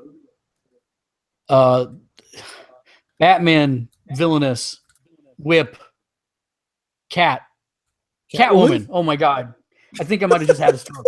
I think I had a stroke there. I was thinking way too hard there. It's like, oh, okay, this is a lot easier than I was thinking. Catwoman and Tigra and Poison Ivy all confirmed for Injustice 2. And Blue Beetle. And Blue Beetle we already knew about. He was one of the initial ones. Yeah, they did a gameplay trailer of him though. Yep. So that's pretty sweet. I'm looking more and more. And Swamp Thing, man, talk about. He's mainstream, but he's still a pretty obscure character. I'm super glad that they put him in the game. The only weirder thing would be if they put Man-Thing in Marvel vs. Capcom Infinite. That would be interesting. But yeah, that's pretty cool. What else? Do you see the Pokemon Go news, right? They released more characters, but I don't know what the other thing was. They will be this week sometime. They will be releasing 80 characters from the Johto, which is the Gold and Silver or the second series. They're also bringing new outfits, berries, evolution items and evolution items. 2 new berries. There'll be the Nanab berry, which slows down Pokemon's movements, and the Pinap berry, which doubles the amount of candy received on the next catch if the next attempt is successful. New hats, pants, jackets, shirts, other items for your trainer. It also includes not only just the regular new Pokemon from the Gold and Silver, but also the new evolutions from the original. So whereas before Zubat was the highest you could go, or Golbat was the highest you could go. Now you can go from Zubat to Crobat instead of Golbat, and Slowpoke can go to Slowking, and Onix can go to Steelix. So it's got the new evolutions in it as well. That's going to come out sometime this week. It's a little too soon for me. I mean, we're having an unusually warm February, but still not really warm enough for me to be walking around with my phone out going looking for. The one thing I was surprised it didn't say was announced were new Pokeballs. I would have thought they would have brought out some of the more expanded type of Pokeballs as well. But that wasn't included in the announcement. So is it enough? Will people be back out searching for their Pokemons, or is it too late and everyone that's gonna... We've never stopped. No, I mean, some people haven't. I mean, my wife hasn't stopped. One of my kids still plays. I play a little bit, but we had a Lickitung appear in our house the other day. Yeah. Well, that was part of the Valentine's event. The pink Pokemon appearance rate like quintupled or something. So yeah, that's over now. That today, yeah, the 15th. I think that ended today. Or is it tomorrow it ends? I don't remember. But sometime this week we'll have Johto Pokemon. So everybody that's been itching for new Pokemon to go out and catch, they'll have something to do. But will it happen? I mean, I understand the need to get it out, but there's still a lot of, at least North America, that's kind of blinking cold out. And so something where you got to go outside and go look for things is not quite that time of year yet. I'll be doing it and think about you, Matt. Yeah, knock yourself out. But yeah. Speaking of knocking out, Sony is knocking out PlayStation Now support for PS3, Vita, and other hardware devices. That they are. This seems to be it's a business smart move. I don't know if it's a customer support smart move or not. I don't think it's a business smart move at all. I want your streaming platform on as many devices as humanly possible. But if you're looking to add new items and expand features, and you're going to have to ways for development or 2 ways for development, a significant portion of your user base are on one of those 2 platforms versus the other 4, it can make sense to cut those other 4 platforms and get into the 2 core ones that you can maintain the baseline and they're similar enough. We're talking PC and PS4, which have similar architectures, that you're making your ease of development better, you can support it better, and you can get more features to the field faster without leaving someone else out as a second-class citizen. Does it suck for the people who use their Vita primarily as a streaming device? Yeah, it sucks for them. Is anybody legitimately actually using their TV to stream PS Now? Maybe. I have to imagine it's not very many people, but maybe. PS3 support cutting is weird, but I'm guessing they're probably running up against resource constraint issues, just running out of memory, running out of ability to make the PS3 do what they need it to do to keep in pace with the PS4 and PC version of the application. Yeah, it sucks if those are the systems you're using. Yeah. Just seems like, I think it's... I get it. Yeah, I get what you're saying. From a business standpoint, it does make sense. I just think it's super anti-consumer friendly is the best way to say that's what I say. It's not necessarily customer friendly. Do you have any other news items? Non-gaming news. Marvel announced a new Spider-Man book coming out this summer. Peter Parker, the Spectacular Spider-Man. Art by Adam Kubert and written by Chuck Zadeski, I think is how you pronounce the name. So it'll be a companion book to Dan Slott's Amazing Spider-Man, which he's still on. When I saw the news at first, I thought, oh my gosh, Slott's finally leaving Amazing Spider. Nope, they're launching a new book. Okay. So there'll be companion books. So that was completely unexpected. I was not expecting a new Spider-Man book, even though I probably should have, considering the movies launching this year. Let's see. There was a bunch of stuff that I came across today, but I think we hit most of it. Yeah, I'm not seeing a whole lot else. That's going to bring us then to the part of the show where we say thank you to our patrons. If you subscribe at the $5 or higher level, every week we thank them for doing so. So thank you to Regina, Naomi, John, to Justin, and to Naomi, Regina, John. Who am I forgetting? Oh, that's bad. Ian, did you say Ian? And Naomi? I know why. Did you say Naomi? Yeah. Okay. Yep. Yeah. Ian was the last person. I was just trying to remember the last one. Cool. Thank you guys for your patronage. If, as always, if you would like to get your name on every single show that we do, you can do so at just the $1 a month level by heading over to patreon.com/gamersledge and donating there. You also get access to a couple of unique videos that we made just for patrons, including our top countdowns of the best things ever, which we should probably do a couple more of those at some point. Yeah, probably should. Yeah. And but yes, you can get all that over at patreon.com. Or if you'd like to support us, you can do so by heading over to gamersledge.com and clicking on the store button, where you can find all kinds of cool gamer geekery jewelry for both guys and girls, keychains, pendants, all that cool stuff. So that's over at gamersledge.com under the store button. You can follow us on Facebook at facebook.com/gamersledge, twitch.com/gamersledge. YouTube is a really long address. It's gamersledge.com, all spelled out, but one word. And then, of course, we're on Tumblr, StumbleUpon, Reddit, all the things you would expect us to find with the social medias. We're there. We stream every night on Twitch, some nights on different content on different channels. So do check our schedule for that type of thing.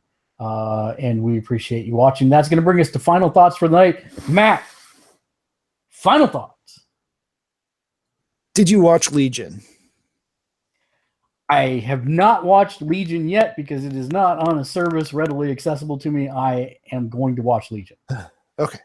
So, yeah, that was something I didn't have in my list. Beginning of the show, amazing. End of the show, amazing. Middle of the show, wholly slow-paced exposition. Batman. But overall, I still don't know which power set they're going with for him, which really doesn't kind of matter because he has an infinite power set. But yeah, wow, I mean, they really do their best to show everything going from his perspective of his perspective is he doesn't know what's real and what isn't real. So you as the viewer don't know what's real and what isn't real because you're seeing everything from his perspective. It's crazy sauce, and this show should have never, ever in a million years been made by following standard rules of TV shows, but somehow it's here. So let's enjoy it while it is. I've heard episode 2 is good also, but I have not seen it. I haven't watched it yet. That's tonight, isn't it? I think it came. Yeah, it was last night or tonight, but yeah, I haven't watched it yet. I may go do that right after we're done here. Mine is a recommendation for The Expanse. I burned through it. It is some of the best TV that I have seen in a long time. It is definitely some of the best sci-fi that we've seen in a long time.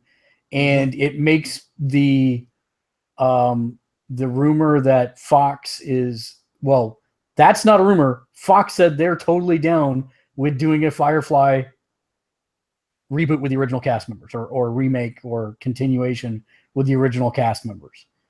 I really want that to happen now. Yeah. What's that? That are still alive. Right, that are still alive.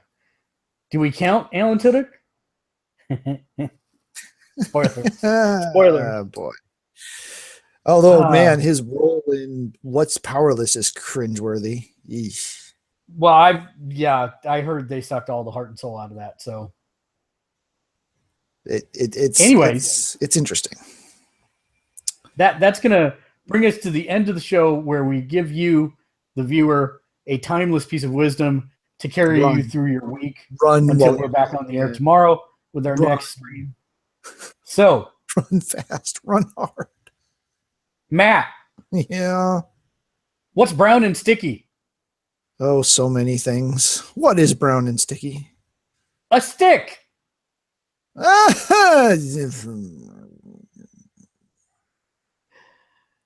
Please watch and thank our patrons for supporting us. Until next week, for Matt and myself, thanks for watching and game on. Game on.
Okay. We are clear. Anything for the post show? Not really. Did you see the short little Infinity War video with Robert Downey Jr. and Tom Holland and Chris Pratt? How did we not talk about that? Heck yeah. I just totally forgot until just right now about it. I had no idea Tom Holland was a Brit. Oh, you did? No, that accent totally took me by surprise. I'm like, what? Yeah, no, I mean, that's just so much, just having those three together on set at the same time. Just wow. I don't understand what we did to deserve, or who sold their soul to what demon to allow all this to happen, or when it's going to end. But and now we have the news that Aquaman is Zack Snyder's baby, and it was supposed to be good news, and everybody's going, "Oh God, no!" It's we got Batfleck falling apart. We got everything on the DC side just can't seem to get its stuff together. I mean, they still keep making money because everybody goes and sees them, except for me. But then you look at the Marvel side, and it's like, they made a movie about Doctor freaking Strange, and it's awesome. They made a movie about freaking Ant-Man, and it's awesome. They made a movie about the Guardians of the Galaxy, which actually is probably the easiest to sell movie that they've made, but still, it came out awesome. And I don't, yeah. It's hard to, what was that quote? It's hard to write a script about a woman superhero, and Marvel's like, here's a movie about a tree and a talking raccoon, Yeah. The thing that kills me is, or that I am now excited about, is they specifically said the next 2 Avengers movies, because they had taken that off the table. They had said that it was going to be just Infinity War, and that was it. So I believe it is now back on to being told over 2 movies. Thank God. Because I don't see how they can do it, period. It also gave me a lot of relief to see that the script was hard cased in my favorite Thanos cover, which is him. It's the one of it's the Infinity Gauntlet one where he's holding up the gauntlet in front with the sparkling of the jewels, looking menacingly over the top. It makes me, man, I really think that if it ain't broke, don't fix it. That is a great story. If they can get it as close as humanly possible, I still don't know. Do you think we'll see death at all? I don't think so.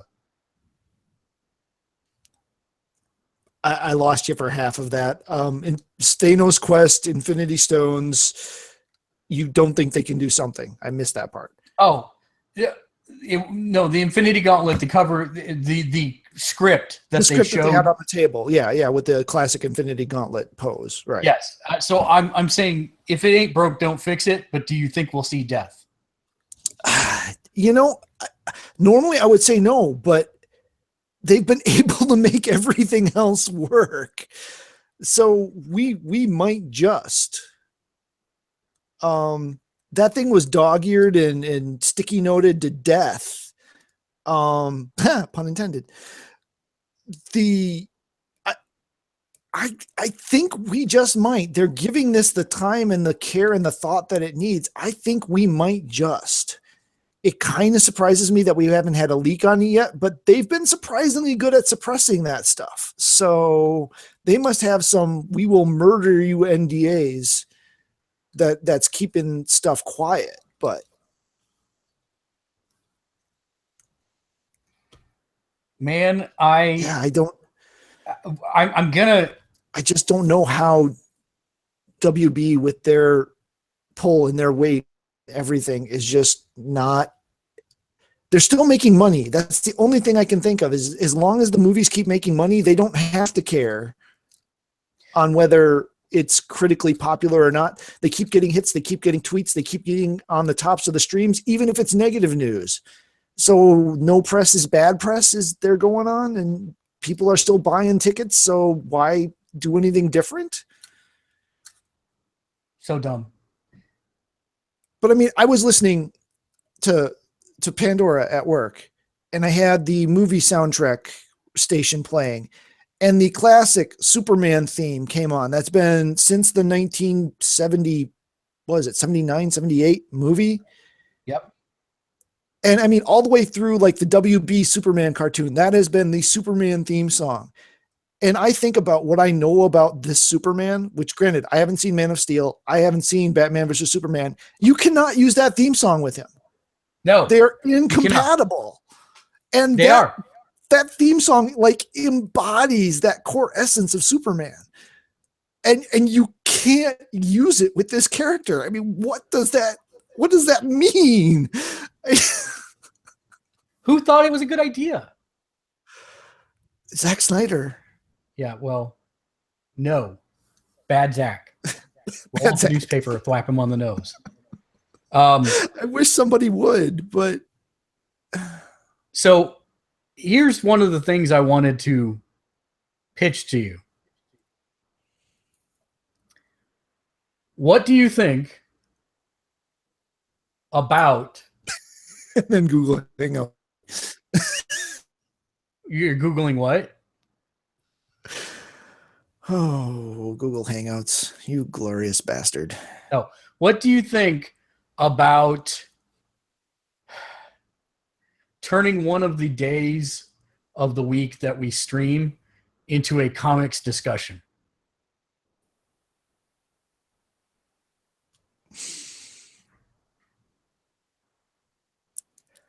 I have no idea what you said at all because Hangouts totally glipped you out. I caught like 3 syllables of what you said. What do you think about turning one of the days of the week's streams into a 3-hour comics discussion?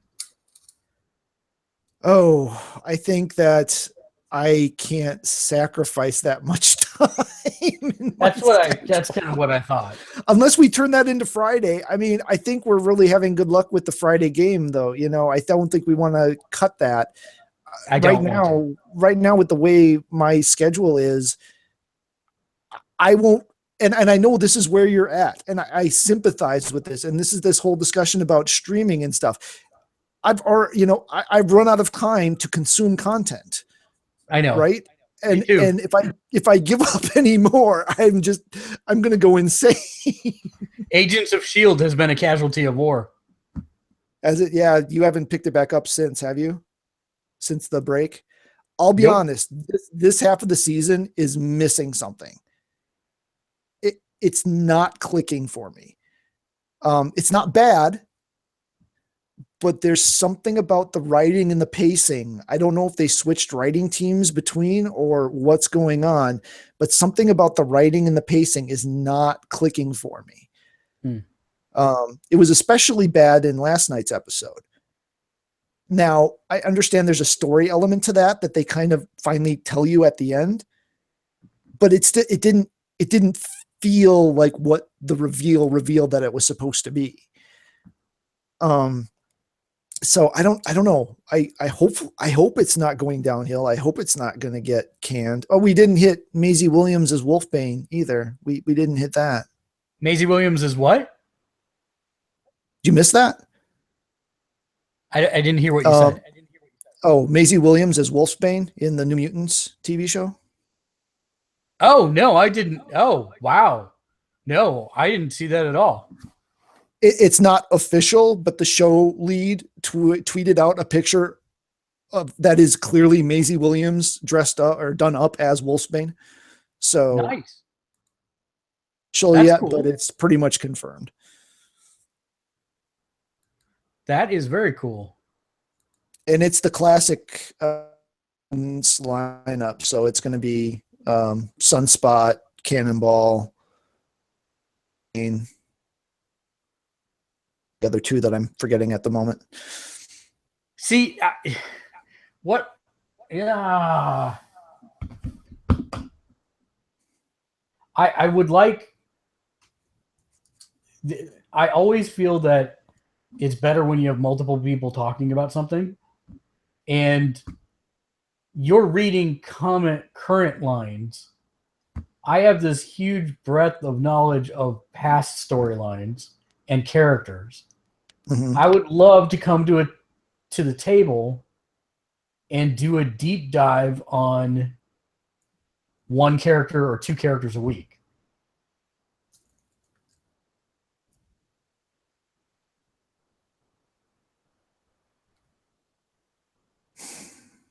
But I totally understand what you're saying. Trust me, I understand. No, I know you do, and that's why I don't want to come off like a whiny little bitch because I know. No, you're not. No, you're not. You're not. I just need to something we could look at setting up on like a weekend. If we do it, do you want to do it as a stream or do you want to do it as a produced? I know produced is a lot of work. Huh? Produced is a lot of work. I get that. That's really it's like exponentially more work. We could, if we were able to do enough that I could get 6 weeks worth out of it, if that makes sense. Right. So if we said 1 hour, 6 characters, deep dive on, these 6, you bring your top 2 heroes and top villain, and I bring my top 2 heroes and top villain. And then we slice those into 1 hour segments each. We go for 6 hours. Then that's worth building into produced content. Right. But then we have to find another time to record 6 more before the first 6 are done, if that makes sense.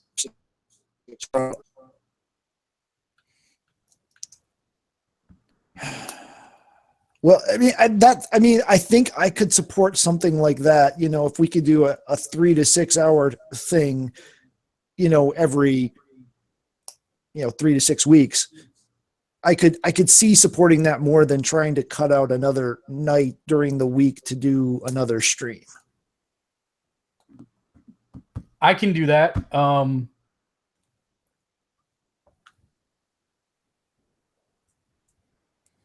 And Sunday's probably going to be a better day, at least until archery's done, because Saturdays tend to be archery day.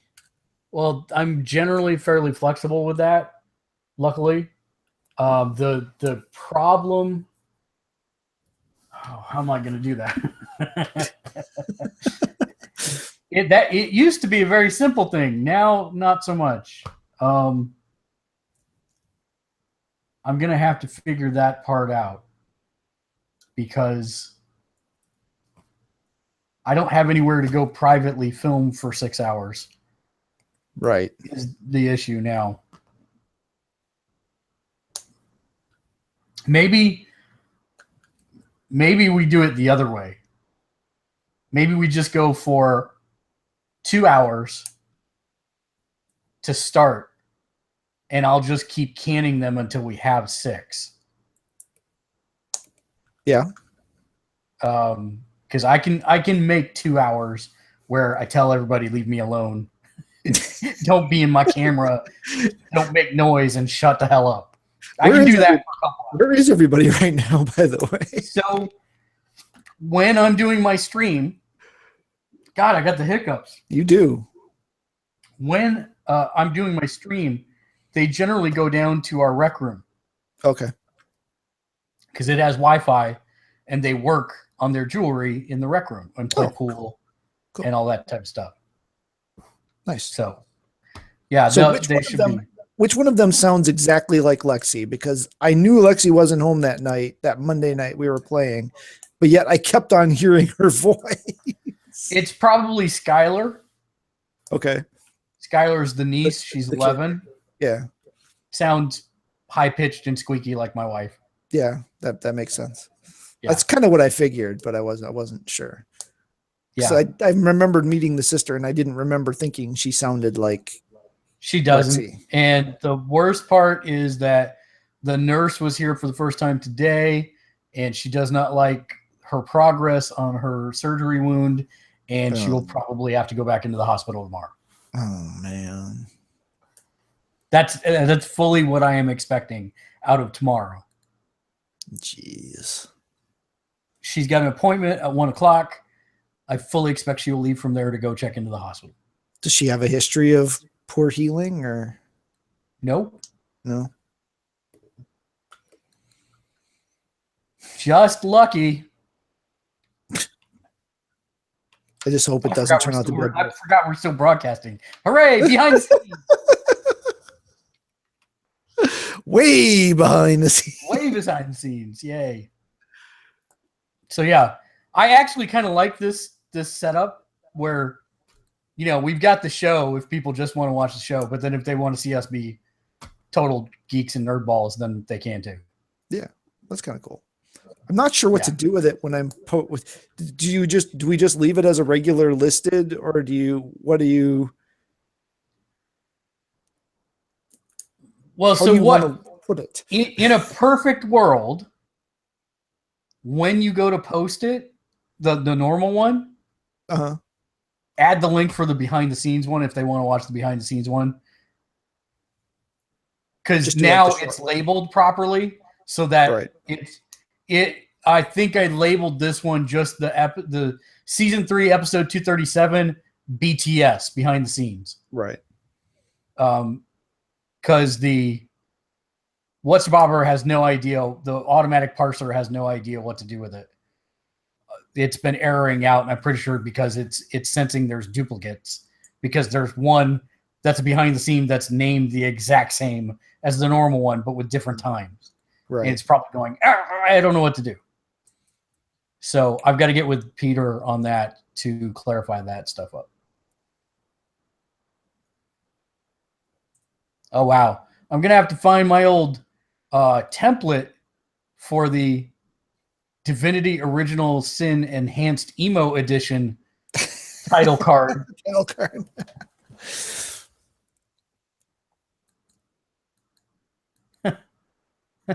I did a lot of freaking work on that thing. You did. I forgot about that. It looks good. That was one of our best. Yeah, that was a really good one. That one was really well done. I'm hoping that if there is tax return this year, that I can invest in a new MacBook so that I can start taking it with me every day. And on the train, I will process things like that. Right. Because as of right now, I mean, don't get me wrong. I will still probably fall asleep on the train, but I can also do this for a little while and then fall asleep on the train. Right. Anyhow, I'm going to jump on Star Trek. Would you like to join me? Actually, I'm gonna go to the bathroom and I'm gonna go watch Legion because now I want to see where this thing went. Oh, dang it! All right, yeah, I'll find some time to watch it here eventually. Okay. I really want to see it. Yeah, let's. Oh God, we got to figure out a time to get together on that. Really, between TV and Final Fantasy 15, I'm just all of my time is being eaten up. Well, don't worry about it because trust me, Well, the nice thing about MMOs, they're not going anywhere. Yeah, that is very true, but that doesn't help me at all. Because in here, I have to get it done. Uncharted. Go play Uncharted. Nope, I have to get it done now. I don't understand. I know. I can appreciate. I don't understand, but I can appreciate where you're coming from. It's probably similar to the urge that I had that I've got to get Final Fantasy 15 done before something comes and derails me from it. See, that one for me is like, I own the disc. It's not going anywhere. I'm going to play it because I'm not done with it like I was Fallout 4. That one, I'm like, I'm done with this. And then it sat there and I'm like, I should trade it in. I am not that way with Final Fantasy. I want to finish it. I want to do it. I need to rest at night knowing that I have as many anti-proton beams upgraded to the maximum potential as possible on my ship. And that I am doing the maximum amount of damage on raid runs possible. Which my ground game, totally there now. With the giant solar flares and the super turrets. Yeah. Explain to me again how a game based off of a show that's supposed to be more scientifically accurate than other sci-fi shows has a giant supernova going off on a planet as an attack. Okay, so the answer is that well, do you want me to tell you? Because you're actually going to play through this storyline.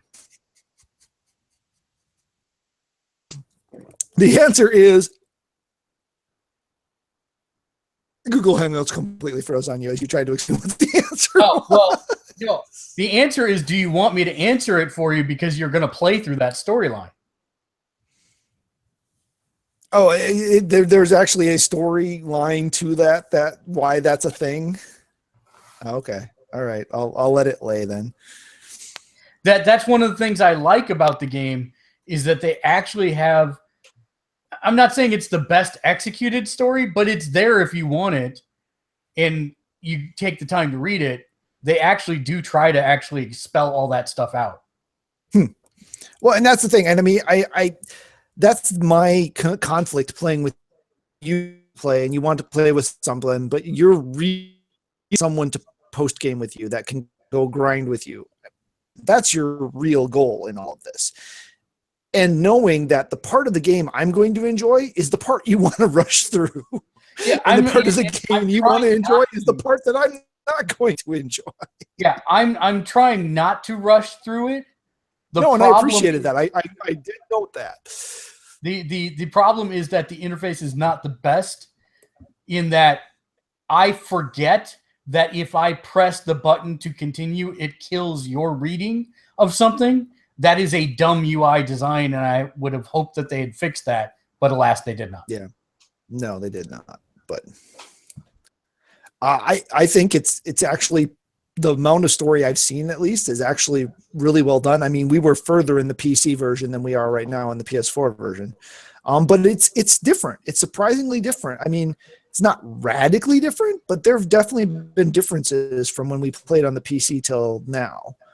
And there is so much more story content. It's not even funny. Oh yeah. I mean, I was looking at, I was trying to figure out how to share that mission. I'm like, holy crap. Wow. And even this week, there was a new episode that dropped that I played through that took me an hour. At my level, it took me an hour to get through the content. Wow. So I was like, that's pretty rad. So yes. I'm just glad they got rid of the Arrowhead ship on the loading screen, because I'll be honest, I've never been a fan of the Arrowhead shaped starships. Yeah, no. I mean, they're still there once in a blue moon because that is a pack that you can buy, but I'm not a big fan of those myself. And they have so many more expensive packs to sell you now. So a lot of times they just promote that stuff. Yeah. But I mean, if Voyager was on BBC, that's one of the series they're showing now. And I just never liked that Arrowhead design. Not to mention making variable nacelles is just an engineering nightmare. And why would you do that? And it serves no purpose. Yeah, it serves absolutely no purpose because, oh, right, you want your warp field to thin and stretch. No, you don't. What the hell are you thinking? It's like you have to raise them to go to warp. And so a mechanical failure happens and you can't raise a nacelle. There's no, and then Voyager's situation, there's no space dock. You can't get it fixed. Yeah, it's a dumb concept. I agree. Yeah. Although, at least Mitchell was watching it and he was learning about the Borg and asking a bunch of questions. So he was interested. So that was cool. Yeah. Well, thanks for watching the behind the scenes stream, everybody. We're still broadcasting. I thought you killed it. No, I'm still going. So yeah. So this is where you learn all the good stuff. So anyways, no, we'll be back next week. And I will be back momentarily on our Twitch channel, which is twitch.tv/Gamersledge. If you would like to watch me play Star Trek, because that's what I'm going to do for the next 2 hours before I pass out. I'm going to go watch Legion. So yay. Legion on. Legionary. No, that doesn't work. All right.